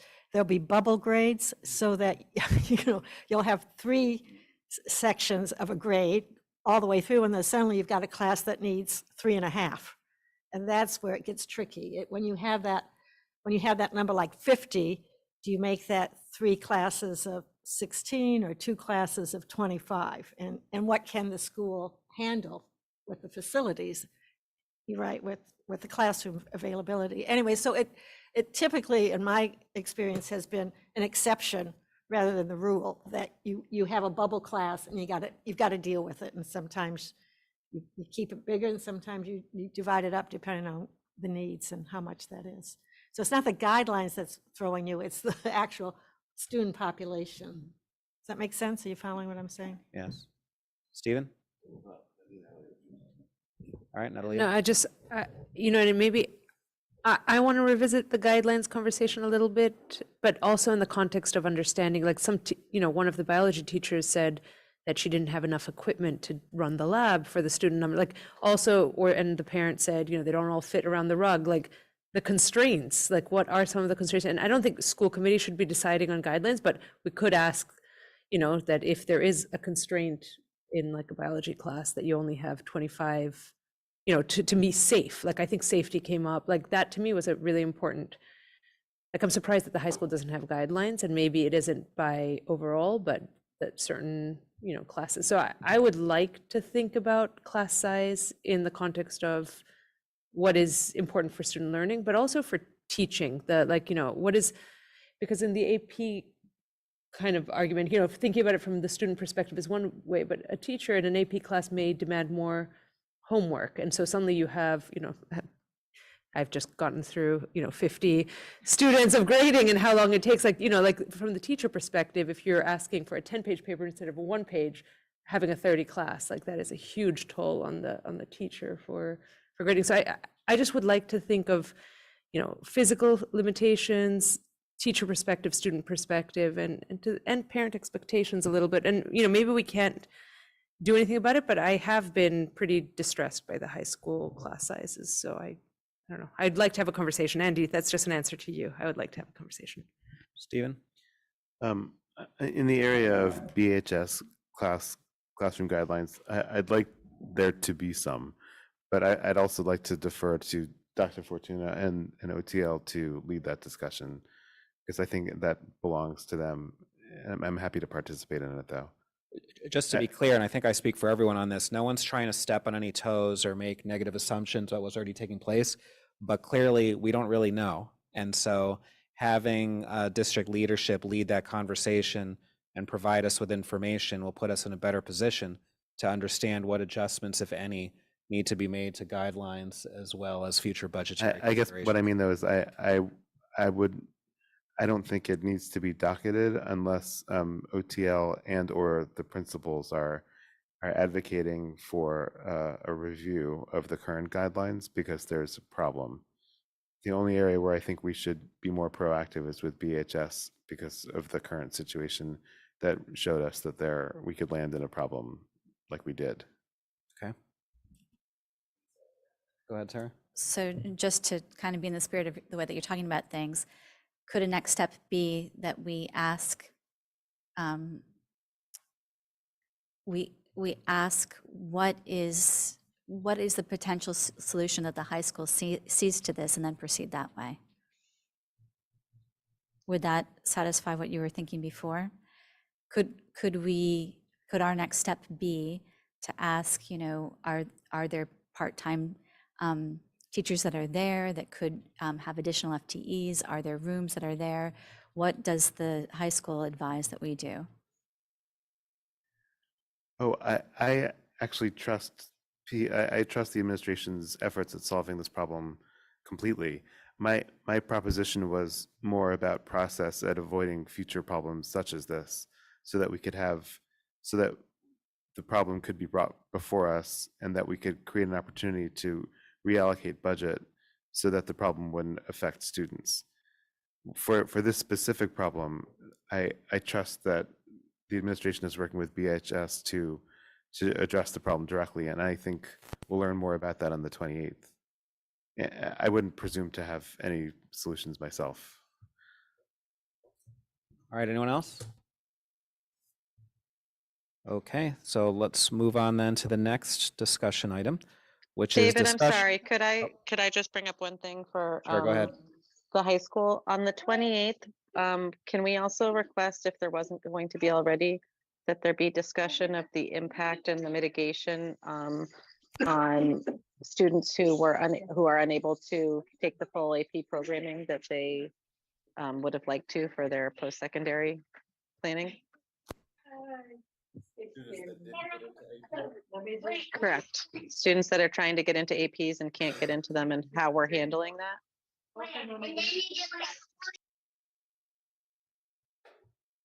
All right. Okay, so now let's move on to discussion and possible vote on Massachusetts Association of School Committees proposed resolutions. Suzanne?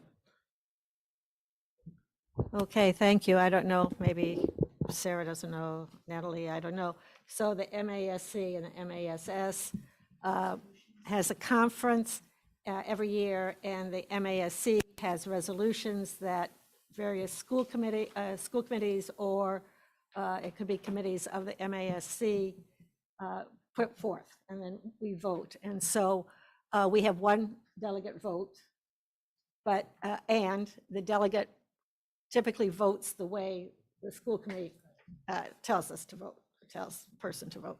So, okay, so that's good. This is great. I have my, here, you can test that. Does everybody get one? So I don't know if you've had a chance to look at these. We did in government relations. Val led that discussion. She's not here today, so she asked me to do this. It was Val and Helen and I are on this subcommittee. I'm not sure the best way to do this, David. These are our recommendations for each of the resolutions and how we voted as a committee, subcommittee. And some are probably straightforward, and some you might want to spend a little more time on. So for instance, resolution 1 is for a full and stable funding for Metco. So, I mean, if everybody just says that's okay, we'll go with it. I don't know if you want to take a formal vote or if you just want to flag those that we want to have more discussion on. Up to you. It seems to me, I don't think anyone would be opposed to full stable funding for Metco. So if I'm wrong, speak up. But if not, I think we can go ahead and Okay, endorse that one. So we'll. And we did have Okay, yeah, we have had access. Yeah, yeah. Okay, so that one we're going to say, okay, so we got a big yes. Second one is regarding investigations, recommendations for transportation bidding procedures. Helen was the one that led us on this one. We don't have to go through a lot of bidding, but we do a little bit. But apparently there are not really open bids, or there aren't enough bidders. They'd like the state to take a look at this and see if it can be resolved so that there's more competition in the bidding. How are we feeling about that one? I think that's fine. It's just essentially looking into it. Okay. So. Number 3 is about regional transportation. We don't really have regional transportation, so as a subcommittee, we just abstained on that. There's nothing wrong. It's just that we don't have much experience with it, and we don't have a need for it, so. But we can come back to that one if you want. Yeah.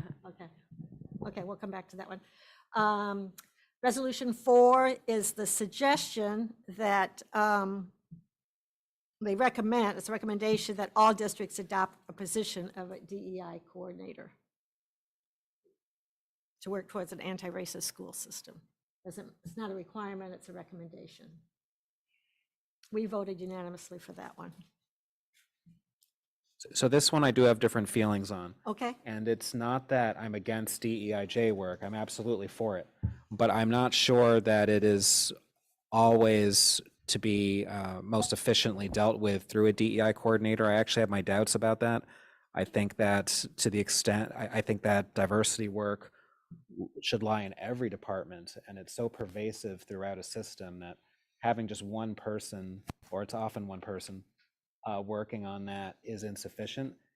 And I think that there are a lot of different competing theories currently about what is the best way to effectuate the objectives of diversity, equity, and inclusion. So I don't know that I would recommend forcing this one particular solution. Okay, it's not a forcing, it's just a recommendation. While recommending that everyone go to a particular route that may not be successful for everyone. I'm not sure I'm personally comfortable with that. Okay, others? I actually agree with what you said, David. I mean, I want us to have a big OEE, but I think the topic of what's the best equity governance mechanism for public schools, it's an open question right now, whether it should be centralized or decentralized.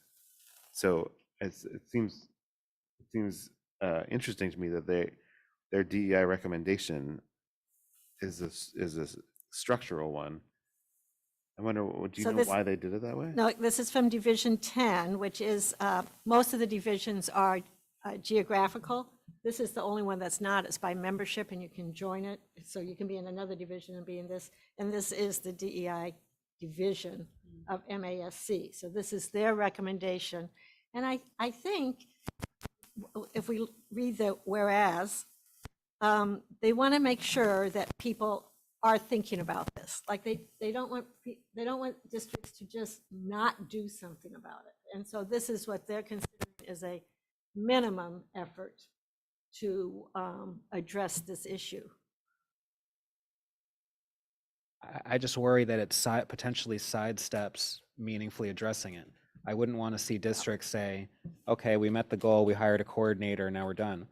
And so I would prefer a resolution that says we're actually going to engage in this in a meaningful manner and invest sufficiently, not necessarily detail what that particular mechanism will be. So I agree with David, but then we only have this resolution ahead of us. So what's the signal that we send if we vote against it or abstain? So I agree with you, and I don't think that it's going to solve anything. But if there are school districts that don't even have, I assume that the reason they're putting it is because there's like resistance to maybe the language of anti-racist school system. So maybe this was, so I agree with you. And for Brookline, I wouldn't want this, but what would an abstention look like for whoever is at, that's just my sort of, would it be signaling that it's okay not to even think about DEI? rather than to think about it in a more comprehensive and sort of way, but I don't know. That's my Anyone else? I have my hand up. Want to call Mariah? Oh, Mariah. I guess my question is, what would it mean for us if we were to adopt this recommendation? I don't quite understand how we would follow this guidance even ourselves, which makes me feel less inclined because it feels a little bit too prescriptive, as you're sort of saying, David. But we already do follow it. Who's I mean, our we DEI? already- We don't have a position called DEI coordinator. That's It not can- what we have. But this is this is just what they're saying. They want, at a minimum, they want, you can go above it, but this is the minimum of what they want districts to think about. Where does it say that? It says it recommends that all districts adopt the position of DEI coordinator. And that's what, I mean, I'm just going what's not written here, and I just don't quite understand how we ourselves would even specifically do this, given we have other positions with other titles. Is this a new position? Are we renaming something? I just don't, Okay, don't quite. I hear what you're saying. You know, we could take a vote and just see what how the numbers come out on this. I mean, you know, I will support it. I guess Val and Helen are not here. They did support it when we had the conversation. I think our interpretation was that at a minimum, you would have a DEI coordinator. If you have more than that, more power to you. You know, that this is a minimum recommendation. They want people to think about having this position. And a lot of districts, well, a lot of districts don't. So, but we could take a vote. Well, our two options, aside from instructing you to support it, are to instruct you to abstain or to instruct you to vote no. You got three choices. Right. I would be more comfortable voting to abstain because a no vote would obviously signal that we don't care about diversity, equity, inclusion, and we absolutely do. To me, an abstention signals more, we care about it, but this is not exactly the direction that we want to go in for addressing it. So I would endorse an abstention. But this I isn't second that. But it is binding on how our representatives vote. So I'm seconding your motion, David, which I presume that was a motion for the school committee to abstain. Was it a motion? Yes, that's a motion. But I think Okay, Suzanne already had one, so we can. Well, so, but can we just take, everybody vote and then we know what what it is? Like, it's not a motion to abstain, it's a motion to take a vote? No, you have to, no, I have the motion to say to, Do you want to take a straw poll? Is that what you're saying? I guess I kind of do. Yeah. But I don't know if that's meaningful. We could find out. All right. Andy's being silent, so Sarah. So go ahead, Go ahead, Stephen. Stephen. Oh, this is the motion on the abstention? Huh. No, this is No, the this is on motion Suzanne's, the motion to Oh. support it. to support it. I'm still thinking. Okay. Natalia? But David, didn't I offer a substitute motion? You did, but was Suzanne your was in the middle of one. So do we have to vote we vote Sorry. Mariah's? How- I'm sorry, All right, what's so let's Mariah's vote motion? on Mariah. So I move that we vote to abstain. Mariah seconded. Yeah, I vote no on this motion. Okay. Natalia?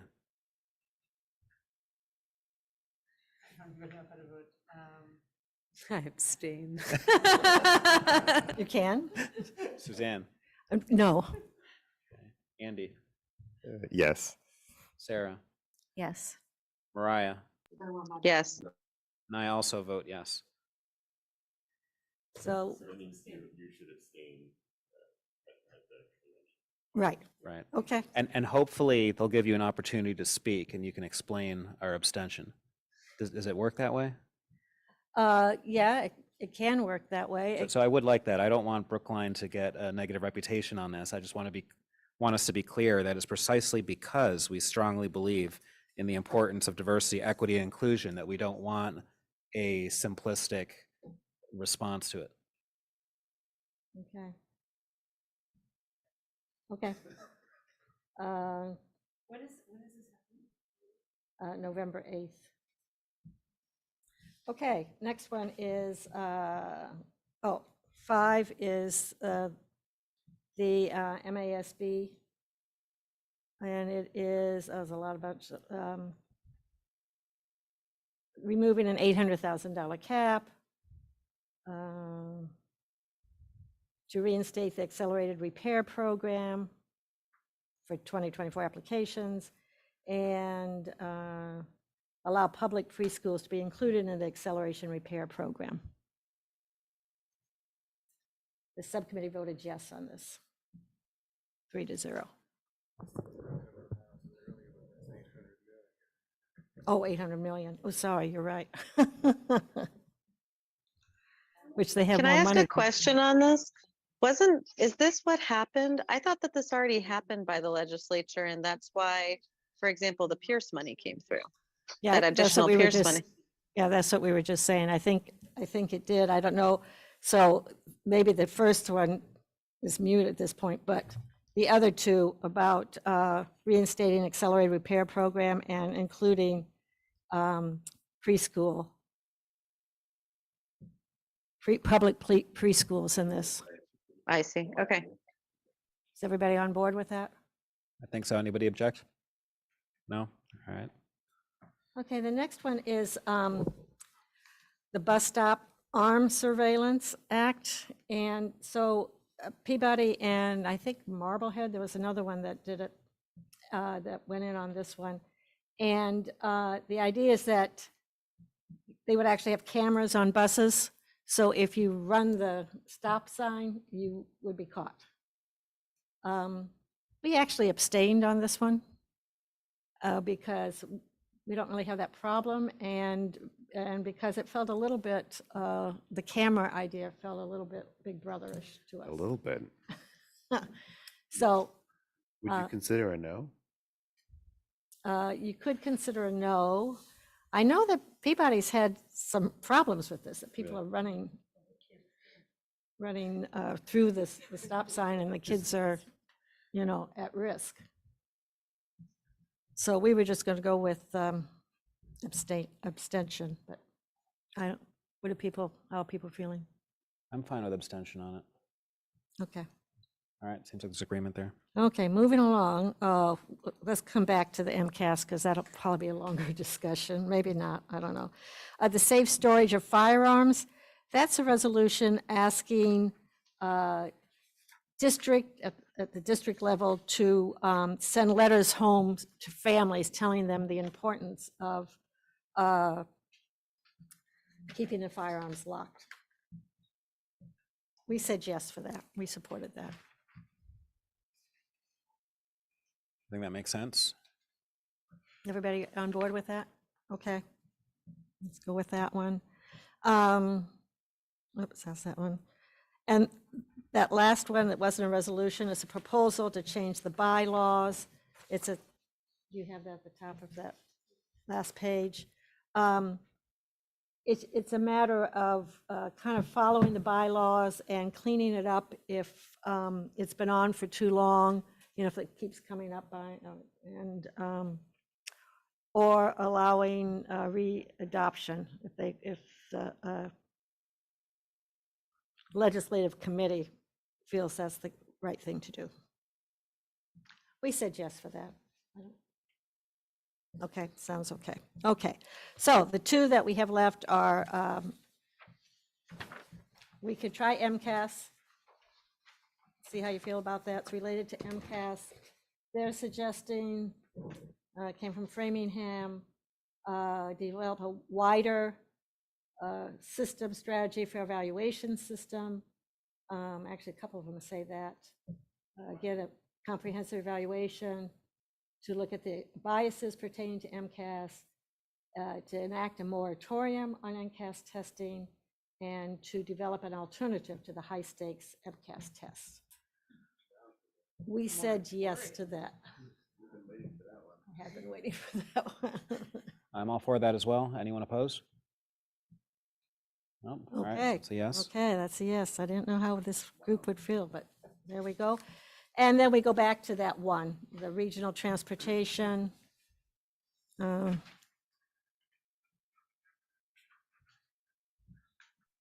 That's number 3 we're talking about again. Yes. Now that we've abstained on others, do we feel comfortable abstaining on that one?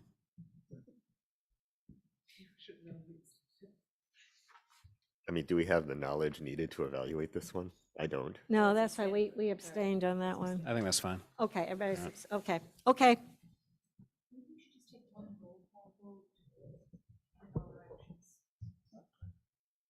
So I'll just repeat what we said, yes on 1, yes on 2, abstain on 3, abstain on 4, yes on 5, abstain on 6, yes on 7, yes on 8, and yes on the proposal on the bylaws. Yes, Stephen. I move in. Yes. Oh, I move. Okay. Did we second it? Sure, I'll second. Thanks, okay. I vote yes. Natalia. Yes. Yes. Yes. Sarah. Yes. Mariah. Yes. And I also vote yes. Thank you, everyone, I appreciate it. All right, so now we move on to subcommittee and liaison reports.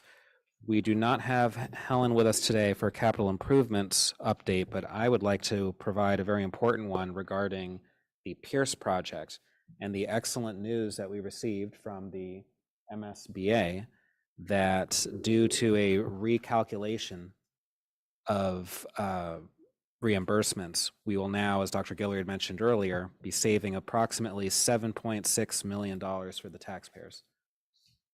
Yes. So very pleased with that. Suzanne, curriculum? Yeah, we did meet this week, and I thought it was a pretty rich conversation. So thank you for those who participated. There were members of the public there as well. We have kind of 3 topics. We talked about anti-bias models, using tools to look at anti-bias in our curriculum, intended at the macro level. And we still need more anti-bias training, of course, at the micro level, but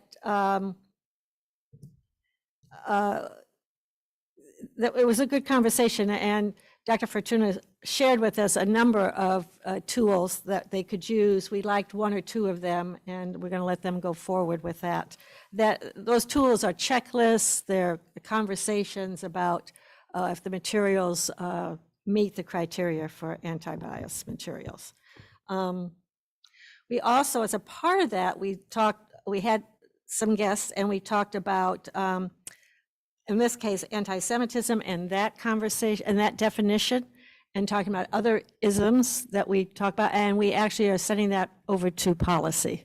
So I will send you that. I have an email from Scott Gladstone, and he has some references, resources for those definitions, and we will send that along. But it was a fairly lengthy conversation. We looked at, and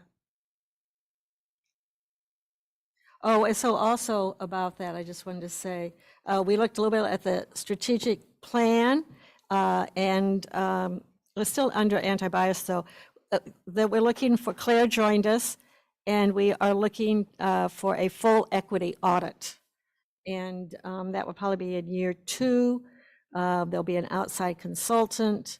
It'll probably take 3 or 4 months for the audit to kind of put it all together. We have lots of data, but we want to see what the narrative is for that. And so that will be coming shortly. And they're going to do some root cause analysis, which means you ask, what is the problem? And then you ask why and why and why, until you get down to what the root cause is for the concern that we have. They attended a conference in Orlando, a group of administrators and Dr. Fortuna. It was a conference on teaching and learning. They did a lot around coaching with Jim Knight, and they said it was a terrific conference. And so they're going to bring that back to their schools, and it will help inform our coaches and our administrators when they're doing evaluations and supervisions. And it's really good stuff if this excites you. So a good place to go for the resources, Jim Knight, Knight. He has lots of videos, and he does some really good stuff. And And she also they also did some sessions on joy and justice. She talked about learning, adult learners, and how we recognize where we are, how we go down into the learning pit, and then we come back up with our new skills and our new learning. So that was really interesting. And they've announced that they are going to hire The Hill, which is a consulting group, to do the ELA review. And again, that will take some months to do. If it goes really well, they may do some contract work in the couple of years going out as we evaluate our current ELL materials and curriculum and going forward. If you're really interested in all this, I recommend watching the recording because there was a lot there.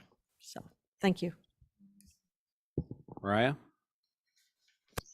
Suzanne, just a question on curriculum. Will you be picking up early literacy anytime soon? Well, yes, that's part of the ELA review. We'll be looking at early literacy. Okay, will you be looking at sort of the transition towards, I can't remember the term right now because my brain's not working right. Yeah, looking at the decoding, the phonics and all of that. Yes, exactly, Yeah. exactly. Yeah. That'll be Yeah, part oh, of- that'll and the absolutely. Yeah. And this will be part of the transition towards in professional development around. Yes, yes. Like, will that, okay, awesome, thank you. Mm-hmm. All right, next, would anybody on the DEIJ subcommittee like to provide an update? All right. Mariah, finance.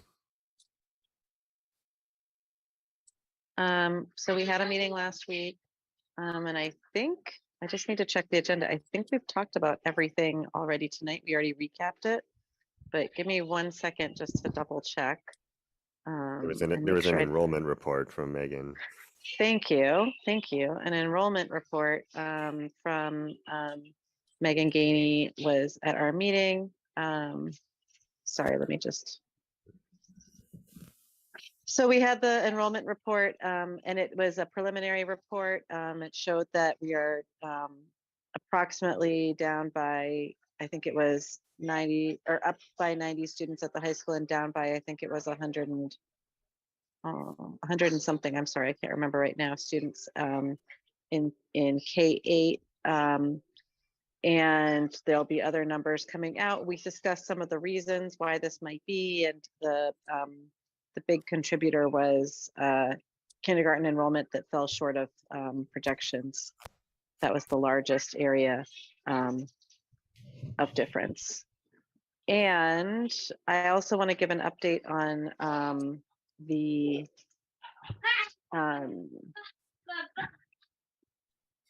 I'm sorry, my brain is not with me.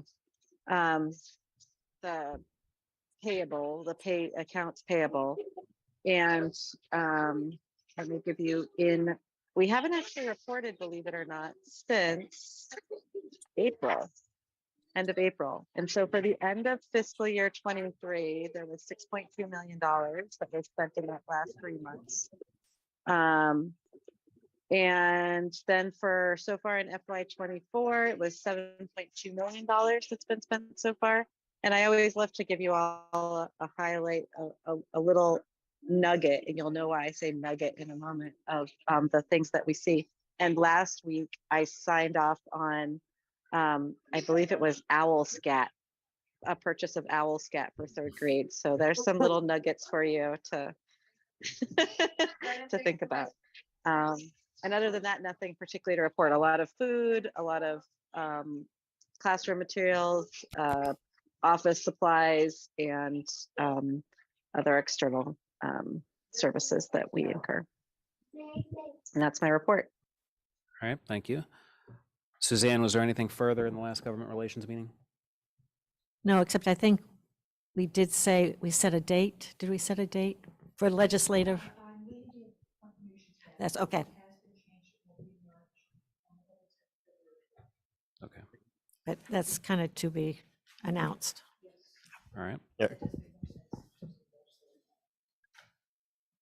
Can I add one more thing to the enrollment piece from finance, which I didn't know until that meeting, is that the Cropper and McKibben, the folks who did our last sort of longer range enrollment forecast before the pandemic are doing another one. And I believe they're reporting in January or February.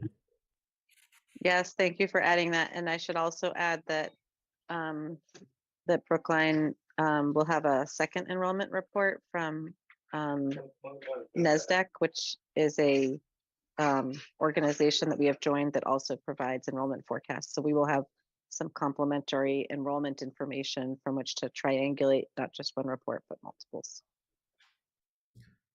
All right, any additional liaison and updates? All right, any new business?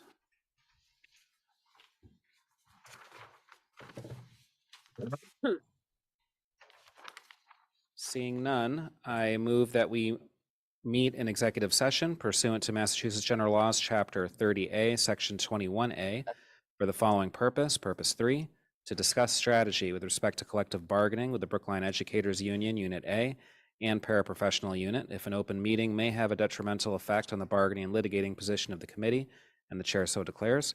And purpose 7, to review and approve executive session minutes from the August 3rd, 2023 meeting. Is there a second? Thank you, Stephen. Stephen, your vote. Yes. Natalia. Yes. Suzanne. Yes. Andy. Yes. Sarah. Yes. Mariah. Yes, did I get a link for this, Betsy? Yes, but I will resend it again. Thank And you. I also vote yes. We will not be returning to open session. Recording stopped.